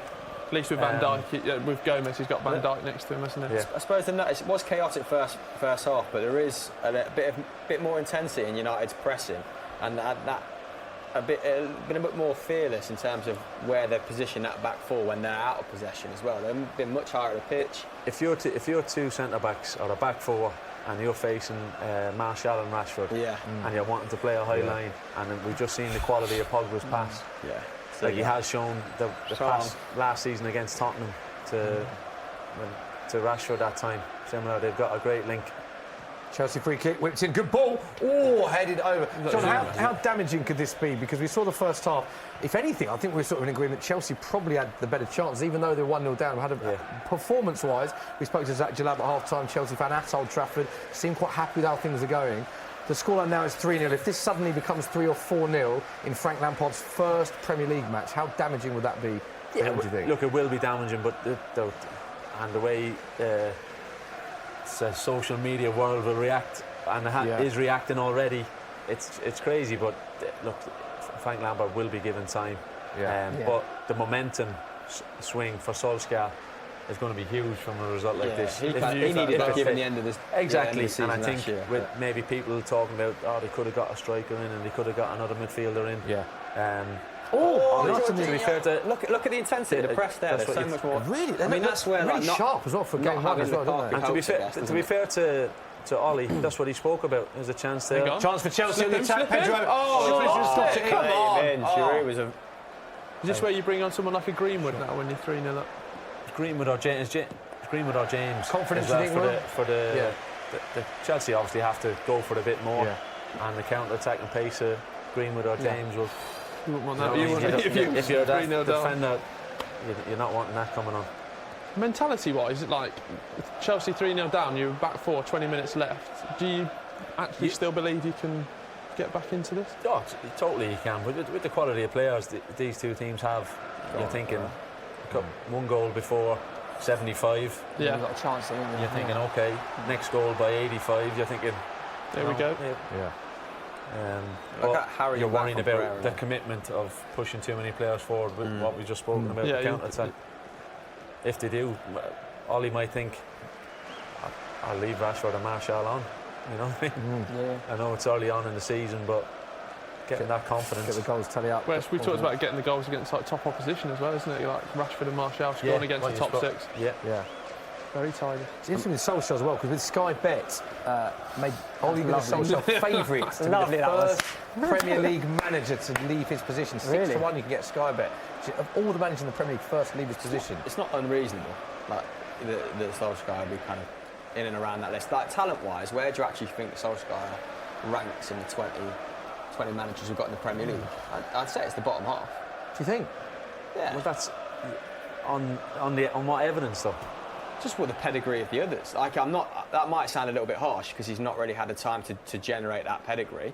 But is he? That's the thing. I'd be saying, give him the chance to generate that pedigree, but and just, then he can have a. But that's he can the have a bit more of a, fairest way to rank them, though, right? Like, is he better than Brendan Rodgers? Is he better than Nuno Espirito Santo? Like, I wouldn't say so. And they're managing at the 6th, 7th, 8th clubs. It's Marco Silva. But they're not managing Manchester United. Yeah. How is this? But without being that, without being a hero at the club, formally, does he get the opportunity? Like, it's great that he's got that. But that's what's up for debate. He has. Now this season is his proper full season, and he's had a transfer window. So now there can be a lot more judgment put on him now. And United do give managers a little bit more time, don't they, than your average club? Oh, a couple of good subs to bring you. Jorginho's just gone off, and then N'Golo Conte coming on for Chelsea. So your face is speaking 1,000. You're not having it that might sub, look like a defensive sub, but Yeah. obviously it can reshape the team to be more attacking. So I know you're. Come on, John. Just give you've got the 2-hour training from Manchester. You're a Chelsea fan. You're 3-0 down, and you see N'Golo Kante come on. It's not the most inspiring, is it? We'll It's got screaming. Another sub as well. Pereira is off. Daniel James on. Exciting to see him, John. Yeah, exactly. And I think this is the ideal scenario for him. He couldn't have scripted it better for him to come in to that 3-0 up, chance to show that blistering pace and get involved quite quickly. Was he someone, obviously, you got more experience in the Championship than all of us?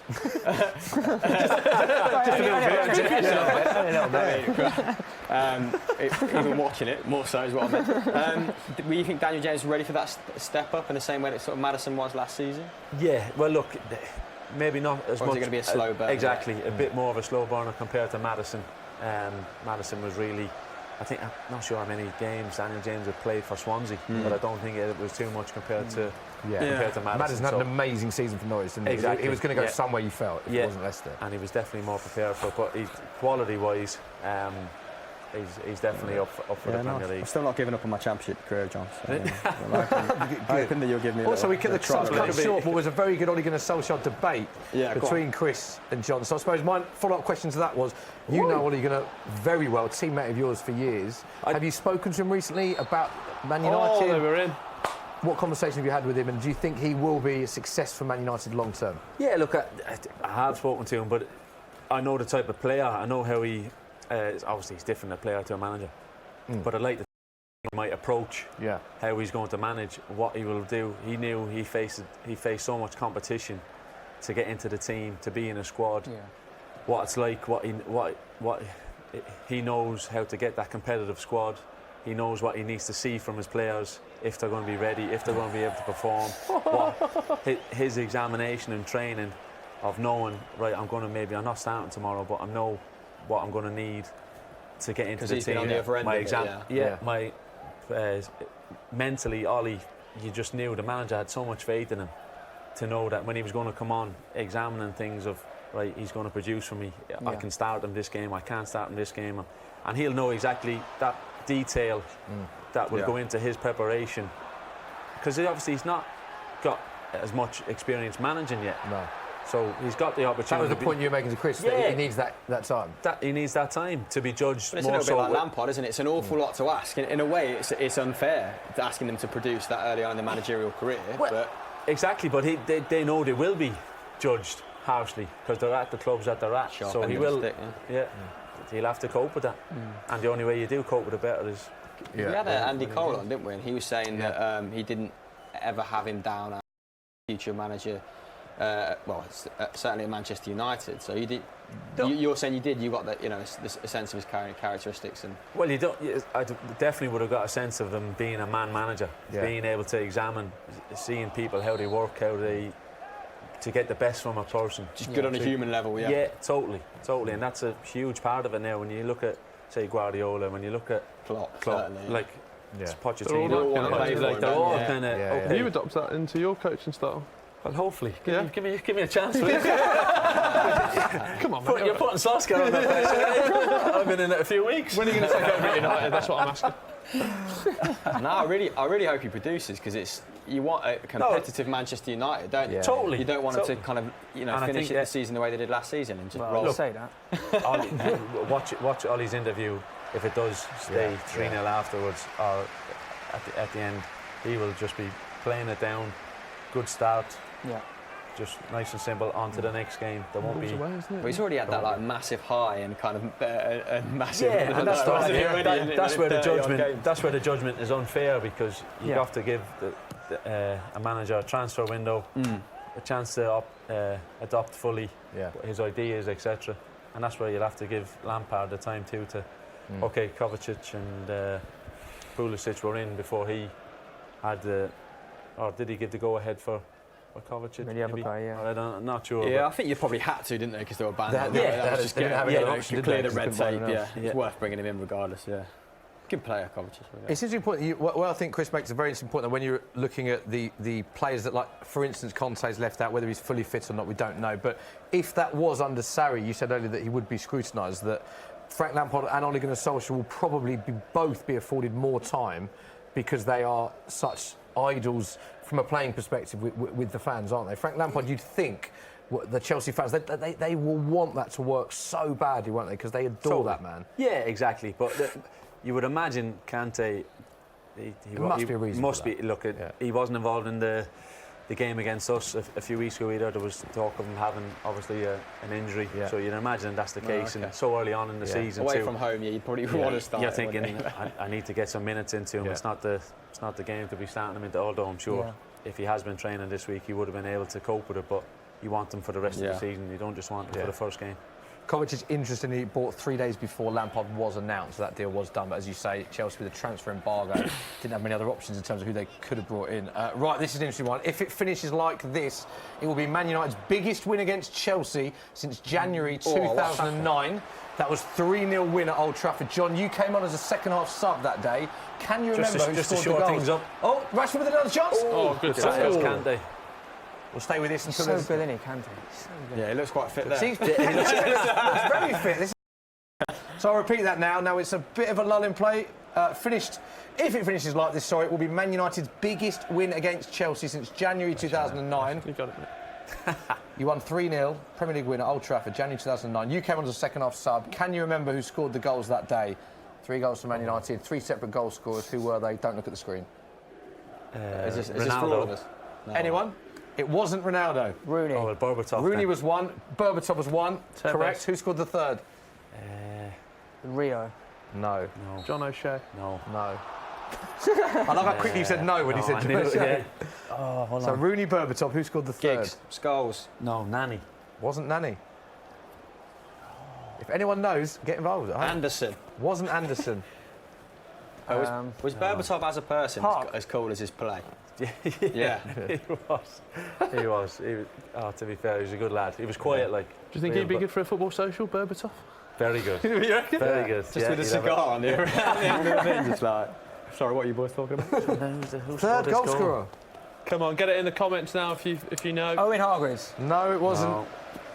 I was like, he's annoyed. Yeah, get involved. At Football Daily, at Socceram. Who scored that third goal? It was Man United 3. Huh? Chicharito. No, it was 3-0 Man United at Old Trafford. Danny Welbeck. And 9. Darren Fletcher. Here we go. Go on then. Chance for Man United. Lob it. Drive. Pogba. Oh, Play him in. Oh, nice. Daniel James. What a dream debut. Big goal! Man United running riot. 4-0 1-0 against Chelsea. And is that man there, Daniel James? What a moment for that young man. Incredible moment. Yeah, because didn't his old man pass away as well recently? Yeah, so he spoke about it. Yeah, that'd be great, for him and his family. That's fantastic. Incredible. How did Pogba sneak that through, by the way? I was just going to say, everyone questioning Pogba, how's he? Ole Gunnar said it right from the start of pre-season. He won't be going. I obviously have a lot of faith in him, and he's repaid him today so far. You called it as well with Daniel James running down them fullbacks. Look at it. If we probably go back and see the replay of it now, you'd imagine he probably caught up. I remember one of the pre-season games out in Australia. Was it Leeds or Port? Yeah, they played Leeds. But there was a counter-attack moment, and he flew past. Oh my God. So let's have a look. Here's the replay. John, talk us through another counter-attack as well. Does anyone see him come? Great play from Match. Where is it? Pogba, we need to. Lovely touch from Pogba. And you just think he's messed it up. Took a deflection, but deserves a rubber of the green now for being there. You're going to imagine it's going to be on target. So it's going to be his goal. It will be awarded his goal because it was going on target, but the deflection does take it past Kepler. Worth pointing out. There was a lovely bit of play there as well from, I'm sure it was Rashford. Was it Rashford or Martial just sliding it back into? Was it Martial? Yeah, nice play. Sliding it back. And look at this. It's lovely, the emotion as well. You saw him point to the sky. Obviously, he lost his father. Very sad news recently, and this will be such a nice moment for that young man. Look at the raw emotion there. The script for United today has been like everyone who's been questioned, isn't it? Well, not even like the signings. Quite reminiscent of when United beat Tottenham when Solskjaer first took over, and it was like Tottenham had a bit of the play, then it was those split forwards just kind of killed them. It's getting to a moment now. Sorry for Lampard. They've really got a. Kante's a good substitution. You were questioning it. He's probably thinking, let's keep it as it is because. Yeah, let's see how the Chelsea fans. Everyone was saying he's going to get the full year. He's a club legend. There's not really much to lose with the transfer embargo. If this happens against 2 or 3 of the big 6, then I'll see how patient. And also, it's worth pointing out with the goal and with the questions, we still haven't got the player that scored the third goal. Tevez? No, it's not Tevez. Doesn't matter how many times you say Tevez.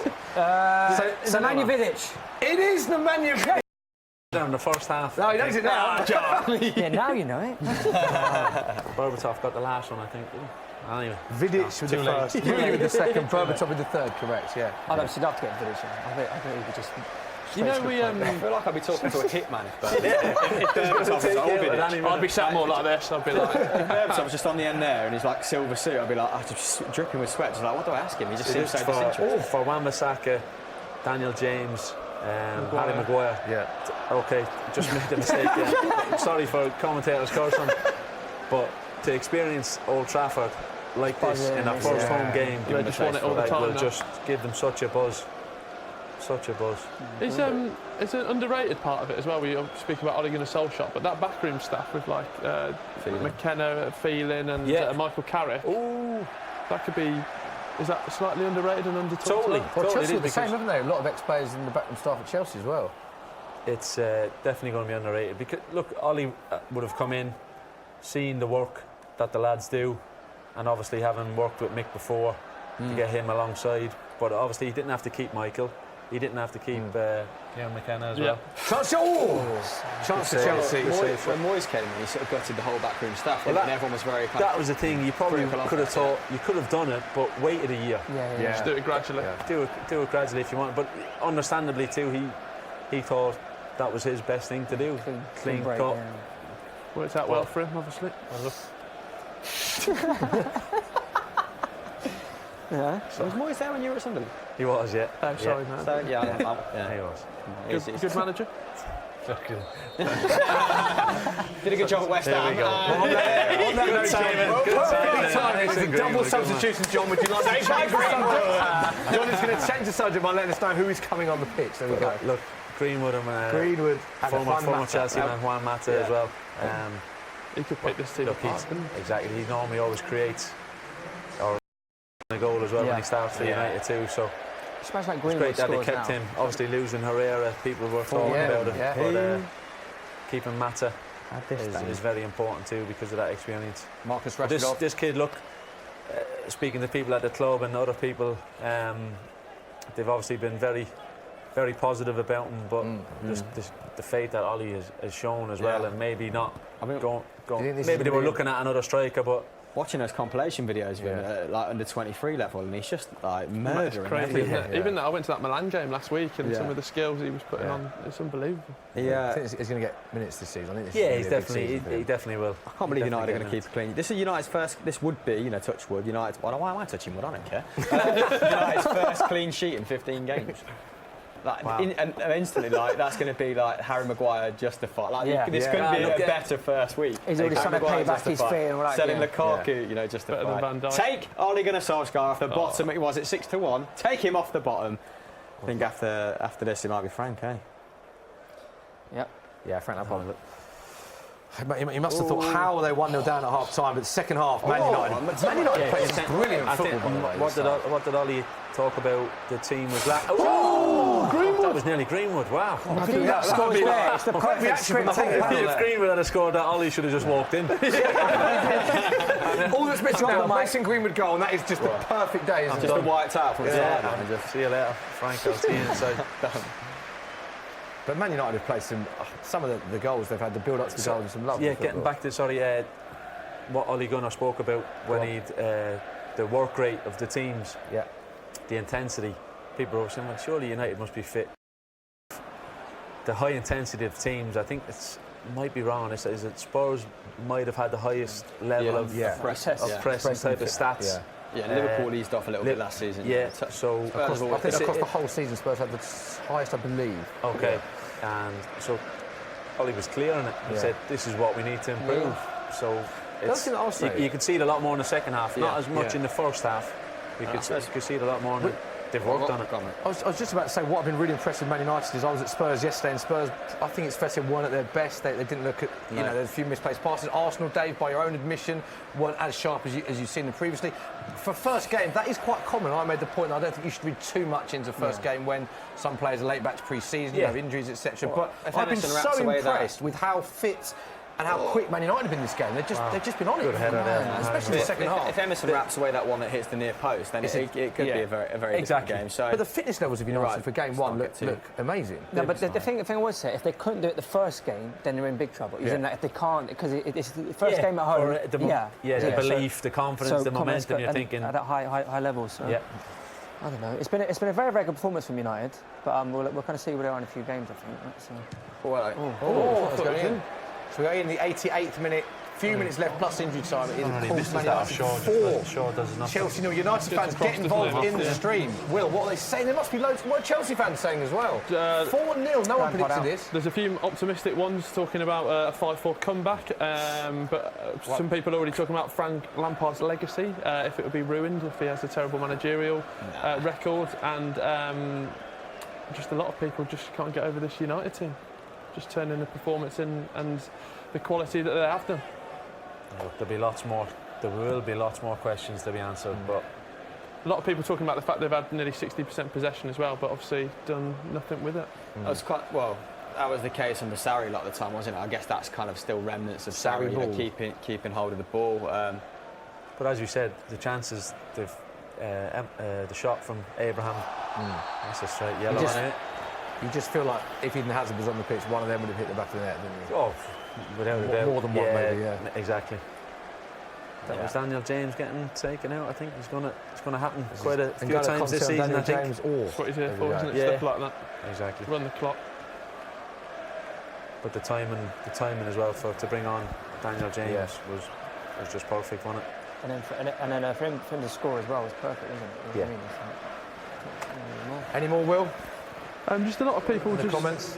Just kind of really in disbelief, much like ourselves, about Chelsea and sort of predicting their league position, and someone just put down for 10th place for Chelsea. 10th place? Yeah. Wow. I mean, this is social media, so we take it with a pinch of salt.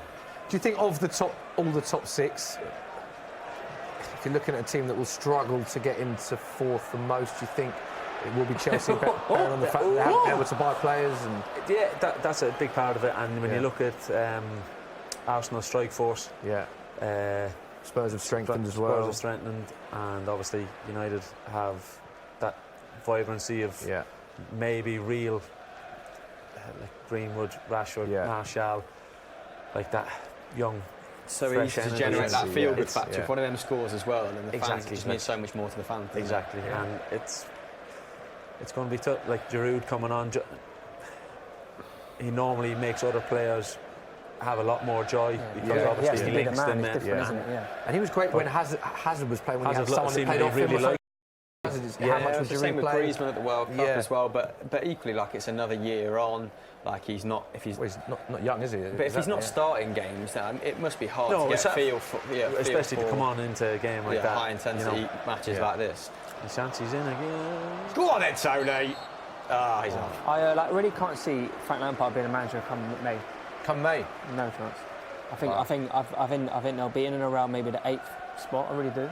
And then I think what way do you think then, though? Because it's another January. They're banned for another. Is it still? I think it's a full calendar year, like full season. Full season. So they can't strengthen So in it's not January. as if they can give him a chance in January to. Yeah, because I mean the thing is, it's all good giving the club legend the thing, but it's all fun and games. But if you're getting smashed 3-4-0 every week, you know, I'm not saying this can happen every week. But that's the thing. Look, obviously he'll know that himself. Yeah. If they're 15, 20 games in and they have suffered a good few heavy defeats, I don't think it will be. I think Everton's fell perfectly for United in the second half in particular, deservedly so because of how they've played in the second half. But the first half, Chelsea will probably feel a bit aggrieved that they're going in behind. Sure. I think. I mean, 4 minutes of injury time. The quality in that squad time. in Chelsea's team. They've still got one of the best midfields in Europe in a midfield three. You know, Jorginho, Kante, Kovacic. You know, maybe not as dynamic, maybe not as quite like as simpatico as like a Leicester, for example. When you partner with the forwards, but the quality in that squad should dictate that they're around Chelsea. Sixth, they're around sixth, right? Oh, mamma mia. So I suppose the question is, if they finish sixth, and there's more high caliber managers in the market, do you give Lampard the time to grow, or is it just like, thank you for carrying us through this turbulent period? Yeah, here's another year. Like that could be a way maybe the club were thinking.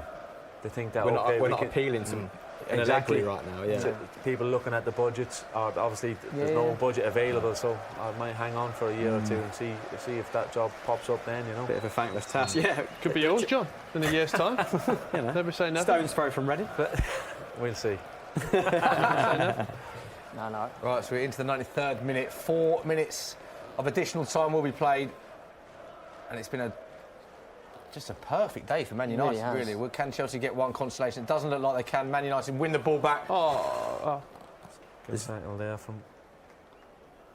Still going there. It's a great game, this. I can't get over how open this is. Last chance for Chelsea. Are they going to get a consolation? Oh, David De Gea parries it behind. It will be a corner. This will be the last chance of the game. Surely You catch that. Good saves from David De Gea. They've hit the post twice as well. They have had chances, Chelsea, but they've just not been clinical enough. And that was quite a routine save. Possibly could have caught that. Who am I to critique David De Gea because he is a much better goalie than I will ever be? I'm catching it. You catch it, yeah, exactly. Probably not a goalkeeper in the If you see me coming out for a corner, don't worry, I'm not catching that. It's another header from Harry Maguire. Yeah. I mean, the show's got social media. There we go. Full time. That is the full-time whistle. These are the scenes right now from Old Trafford. Ole Gunnar Solskjaer beaming, the smile. Oh, someone wanted to get a photo with him. Didn't quite get it, I don't think. That's the respect. He didn't want to be stopping. Yeah, good point. They wanted to shake Frank Lampard's hand. Go straight in. Great game of football. 4-0 Man United won. It was a good first half from Chelsea. They had their chances. They didn't take them. Rashford opened the scoring with that penalty. Martial was on the score sheet as well. Just a perfect day, John, really. I think at the interview at Sky, I think Sky did before with Rashford, I think he'd spoken about we just feel a bit more settled. Okay. And I think the second half performance just kind of really shows that. Obviously, they've had the injection of Maguire, James, but I think the feel about the place was more settled. And they've all played as well. It's worth pointing out, I asked you at half-time who you're most impressed with. You said Wan-Bissaka. We did the stats about how well Harry Maguire played. Daniel James came on and scored. It's been, for the three debutants, a clean great sheet day. as well. Pogba's pass. Yeah. Just the 2 assists for him. Yeah. You know. Yeah, but his attitude stinks, so that's the main thing. Look, you'll see. The only worry is now. Obviously, there's a European transfer window. Yeah, Juventus is apparently still trying to put some together. To bring him. There's Frank Lampard going to thank the travelling Chelsea fans. Long journey home for the Chelsea fans. Well, here you go. As the hand goes up. What's your The French connections goes up. Oh no. Good French. Parlez-vous? Yeah, what's your French side? What are they saying? Obviously, Jury saying should be- 6-1 on Solskjaer, no chance. No, we don't That's what I say. don't have French lip readers, but obviously Pogba and Martial very happy. Great game from Paul Pogba. And what a perfect day, really, for Man United. Well, let's go to the comments. Must be loads of happy Man United fans and dejected Chelsea fans. Let's read a few out. What are people saying on the stream? From someone called ECS said, which moron thought Frank Lampard had the ability to manage Chelsea? Wow.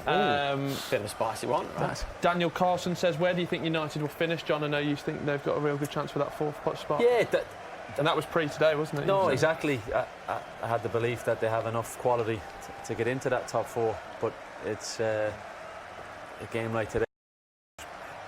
They're going to be bigger challenges, bigger tests for them to come, as in sustaining that kind of form.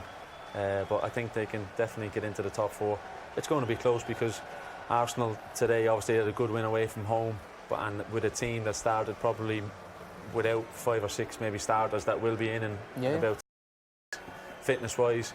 So they have improved amazingly from, I think they had a budget of 40 million. They played that one well, didn't they? Well, I must have to remember that one if I get into management down the line. We only have a budget of 15 million. The next thing, 200 million spent.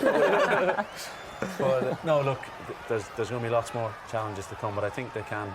I'd said it before the game today that they can get into that top four. But we spoke about momentum they can get from this too. If they can get on a bit more of a run, they'll have a lot. Man of the match. We saw shots of Paul Pogba there. We saw Martial. It's tough to pick a man of the match there. If you had to pick a standout player, if John O'Shea was awarded the man of the match award, who does he give it to? Probably go for Rashford. Probably go for Rashford. I think how he won the penalty, took the penalty, how he finished his goal, the intensity he brought to the team. But you'd probably go to Wan-Bissaka, Maguire, Pogba's assists. But I think Rashford just edges it. It's nice when you're mentioning all these players. It's tough for you to answer. It just shows how well it's been for Man United. Exactly, and look, it'll be interesting to hear the comments now from the studio in Sky there with Mr. Mourinho and Mr. Souness. Jose Mourinho in the studio. Yeah, it will be, won't it? And absolutely loads of you joining the stream now, so let's get straight to social media questions. Thousands of you joining us for the post-match reaction. I imagine a lot of happy Man United fans. Let's take some of the comments, Will. Yeah, people talking about the back four of Chelsea. Obviously, we were talking about Lindelof and Maguire, not played experience. Is that what Chelsea suffered from with those back two? A little bit, and I think obviously with David Luiz just leaving, there will be a bit more scrutiny on that as well. Going just before the first league game, so there will be, and obviously he picked Emerson ahead of Alonso. That's another one maybe Chelsea fans might be thinking, but look, Azpilicueta has a lot of experience there as well, and he's he'll be under more pressure. He'll be wanting to organise a lot more, and it might take. He's accustomed to it, but it might take away a bit more from his game. That he's having to kind of cope with everyone else inside him and trying to help them. But no, look, they definitely have a lot to work on. A lot of people mentioning Sarri in the comments as well. Do we think he was almost underappreciated last year by Chelsea fans? Bear in mind, Chelsea finished third, won a trophy as well. Okay, don't worry, May United played very, very well today. But if Chelsea had taken the chances, this game's completely different, right? You know, so let's I think that Sarri was. Respect the level he was. He did a very good job. He managed to win the league title. We managed to win like the Europa League, and he got them back in the Champions League football through like the league. I don't know what more he could have done, to be honest. So I don't know if that makes him under pressure or over. I just think it's going to be a tough job for Frank Lampard. Like the fact he can't bring any of his own players in, which is why I think they'll struggle the most. I really think they'll struggle to get anywhere near the top four. Chelsea were unbeaten in their first 12 Premier League matches last season under Sarri. Wow. I mean, it's difficult to bring in. Like when you're a manager, obviously changing the system, and Sarri had a very specific, rigid system. Changing the system is so difficult without being able to sign players. So you sympathise with Lampard from that perspective. But the sort of disdain that was constantly shown to Sarri, for his predictable substitution, Barkley coming on for Kovacic, sort of so on and so forth. I think what he was achieving, and it was maybe after February, people started to criticise him a little bit less when they went that strong run towards the end of the campaign. He was doing a lot with quite limited personnel. Obviously, having Eden Hazard helps, and not having 30 plus goal contributions, at your disposal when your defence is a little bit, doesn't pick itself. Can't help either, but Yeah, to answer your question, I think he was probably the best suited candidate to get them Champions League football again. But, you know, is this going to be a long-term project for Frank Lampard, or is it, like we said, just kind of babysitting for a little bit? Well, Never know with Abramovich, do you? The stats, it's an interesting one because Chelsea actually won a lot of the stats comparative to Man United. Obviously, people will look at the score. These are the important one. The one that John cares about is the 4-0 scoreline at the top. If you look, Chelsea had more attempts, more on target, more corners and more possession, John. So Chelsea winning all of the stats except the important one, losing 4-0. As we spoke about how they played in the first half. Different. If Abraham's shot, he's caught it so clean that just drifts in a bit more. Emerson's. United's got like high quality chances, though, didn't they? Where but a few of those Chelsea shots, I don't remember until about the 75th minute, David De Gea making a save, and there was a couple from outside the area. Like United's, I think defence coped pretty well with, in terms of. That's a lovely ball, that, isn't it? Yeah, we're just watching replays of these Showing goals. kick-off as well. I'm excited to say as well, I know that Dave and Chris will be very happy about this next part because Zach can join us again now. Big Chelsea fan. Hey, Dylan, what's the score, buddy? Old Trafford. Zach, we're watching an absolutely beautiful photograph of you appear on our screen, smiling, beaming, wearing an England shirt. I imagine you're not smiling so much now. 4-0. What on earth happened in that second half? Oh, mate. You know the term, if you don't laugh, you'll cry? That's how I feel. Can you start to explain what went wrong for Chelsea? Because we spoke to you at half-time and you were saying how well they performed in the first half, albeit you were 1-0 down. What do you think went wrong? There we go. He's speechless. He's gone. He's left us on that. As soon as he started asking what went wrong, he had enough of it. His signal, unfortunately, we have lost Zach, but he did sound sounded quite dejected. So maybe I actually think he put the phone down there. Do you think he did? I'm not having enough of this. He's got to work his way back, but we'll try and get back to Zach, of course. In the meantime, let's go back to Will. Any further updates on what people are saying about any Lampard? Put you back on, Will. You were talking about Lampard. Put you back on. Let's hear the questions, Sean. Let's hear the questions. Downloading a movie over there. Go on, what are people saying? Football Manager. No, people just talk how much of a confidence boost will it be for that back four? De Gea obviously questioned at the end of last season, but new back four, clean sheet, great momentum. Great momentum, but the exact perfect scenario for him. We spoke about Maguire coming in and Ambassador, but for me as well, a big bit of business to get De Gea to stay was crucial as well. Good news. Zach is back with us. Zach, this is how excited we are. So we were asking you what went wrong second half. You were unfortunately interrupted. So, tell us what happened in that second half. Oh, mate. I'll be honest, I'm not too sure what to say. It kind of felt like United came out with in the next gear, whereas Chelsea never really seemed to kind of go out of second gear. And you know what, in the first half, I actually thought we were unlucky to go in, not having scored. I mean, we hit the woodwork twice, and then it kind of felt like Tammy Abraham started to find, the fitness of the Premier League a little bit hard. Yeah. I mean, I thought the first 45 was actually pretty good. Quite a lot of the Chelsea players, whereas the second half just didn't seem quite up to it. Look, it's not a surprise. Like, Frank Lampard is a brand new manager. Things are going to be different. Like, it would take time. Whereas, they've had Ole now for at least 6 months. So it will take time. It's a bit disappointing. But, I mean, no, I really want 4-0. That was the sad part. 2-0 I could have taken, but 4 makes me cry. Yeah, Lampard out by Christmas, Zach, is that what we're saying? Sorry? Go on, Chris, do you want to repeat that? So, do you think the Chelsea fans will, going to stick by Lampard? A couple more of these results go against you? Yeah, no matter what happens, they'll stick by him. At the end of the game, they will still all sing Super Frank. They all love this. Frank went over to the clapping. Yeah, with Frank Lampard, no matter what happens, like literally no matter what happens, he's the worst of the worst. Oh, wow. It's definitely not true. Yeah, we'll hold that. We'll hold that. Zach, on a serious note, Zach, obviously you've lost 4-0. It's a big defeat. I'm coming to the positive. I'm not just trying to dig you out here. It is 4-0. It is Man United. It is Old Trafford. Are you worried now throughout the season, or do you just think this is one result? Things went against you, a bit unlucky. How do you think this affects the rest of the season for Chelsea? As you said, I think it's just one result. I think we'll see. As always in Burnley, the first 5 games are the most important. That's where you set some solid ground, and that's where you can work upon. I mean, the boys look like they've got a lot to work on. But I mean, they've got the team there. Jody Morris, the assistant manager, and the rest of the guys. There's definitely something there.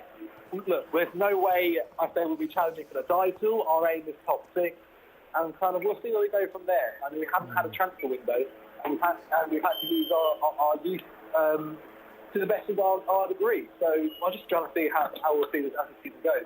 And next game, Leicester at home. Another tough game that for Chelsea, isn't Massive game, Zach. Absolutely massive game, mate. 6-pointer. John O'Shea has just described that as a 6-pointer. Oh, all right. Let's calm down. Jesus. Let's calm down. No, I think Leicester will be a big game. Leicester, as I said, it'll be a massive game. They win today? I haven't even think. They drew 0-0 to Wolves. I mean, we struggled against Wolves last season. We struggled against Leicester last season. So, and we haven't added any other players to our squad. So, it's going to be a tough game, and a lot of our games are tough. That's the Premier League for you. You can lose any game. So we'll just have to see what happens, really. Let's hope the boys put the work in on the training pitch. And I think we've got Liverpool midweek, haven't we? No Super Cup, isn't it? You have, yes. Istanbul. So It's going to be a 5-0, isn't it, no mate? easy game, Zach, for Chelsea coming up. Oh, no. Yeah, I'll be tired. Zach, on a serious note, thank you very much for joining us from Old Trafford. Get home safe.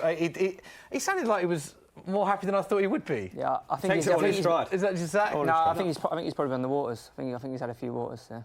Yeah, big. Sounded like he was underwater there. Really good. Really enjoyed that. Just finally, John, great day at the office as well. Man United, realistically, where do you think, looking at where you think they'll finish, and has that changed based on what happened today?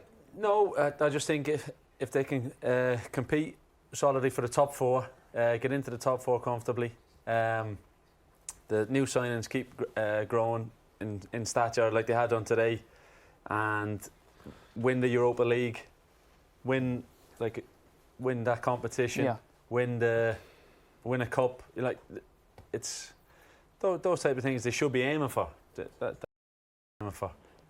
Inside, they would have been talking about winning the league, but obviously I think they're not. The squad isn't up with Liverpool's or City's, but I think they could, with the momentum they could get from a result like this, they could be thinking, well, we can finish ahead of Spurs. They started to put together, that trophy cabinet, didn't they?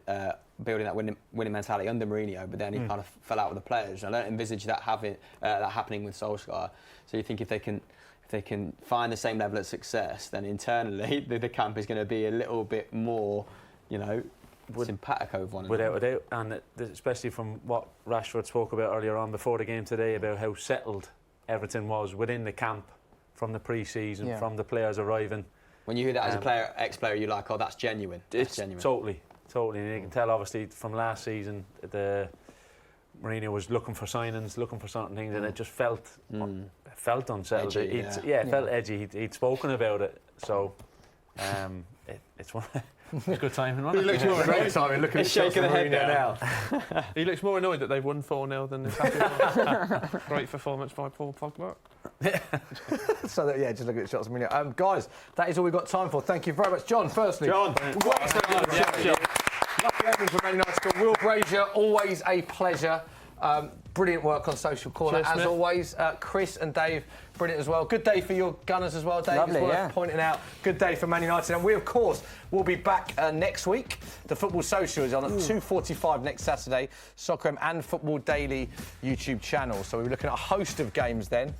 So from all of us, thank you very much for joining us. We'll see you next week. See you soon, and here's our best bits. Play on for United. Half chance for United. Rashford. That's a penalty. Does he score? Yes or no, John? Yeah, he scores. He's too straight, John. Oh, watch. There you go. Opens to the side. John O'Shea says goal. Speaking to Wayne not so long ago. Oh, did you? Yeah, look, he's... He'll be a rival, isn't he? Yeah, exactly. He said he's looking forward to facing me on the sidelines. He said he's going to make sure he's not starting that game. Last 5 minutes of the half. Chance for Chelsea. Another. They've just hit the underside of the. How is it not level? What was it like to train with Ronaldo, and did he get past you many times in training? Of course he did. He got past everyone in training, not just me. With United. Great. That's the big. Come on, Do you think he'd be good for a Football Social, Berbatov? Very good. You reckon? Very good. Just with a cigar on the end of the thing, just like. Just happened. You Should got have sipped four. on Bartley. It's 3-0, Man United. What a dream debut. Big goal. Man United running riot 4-0 against Chelsea. And is that man there, Daniel James? What a moment for that young man. Incredible moment.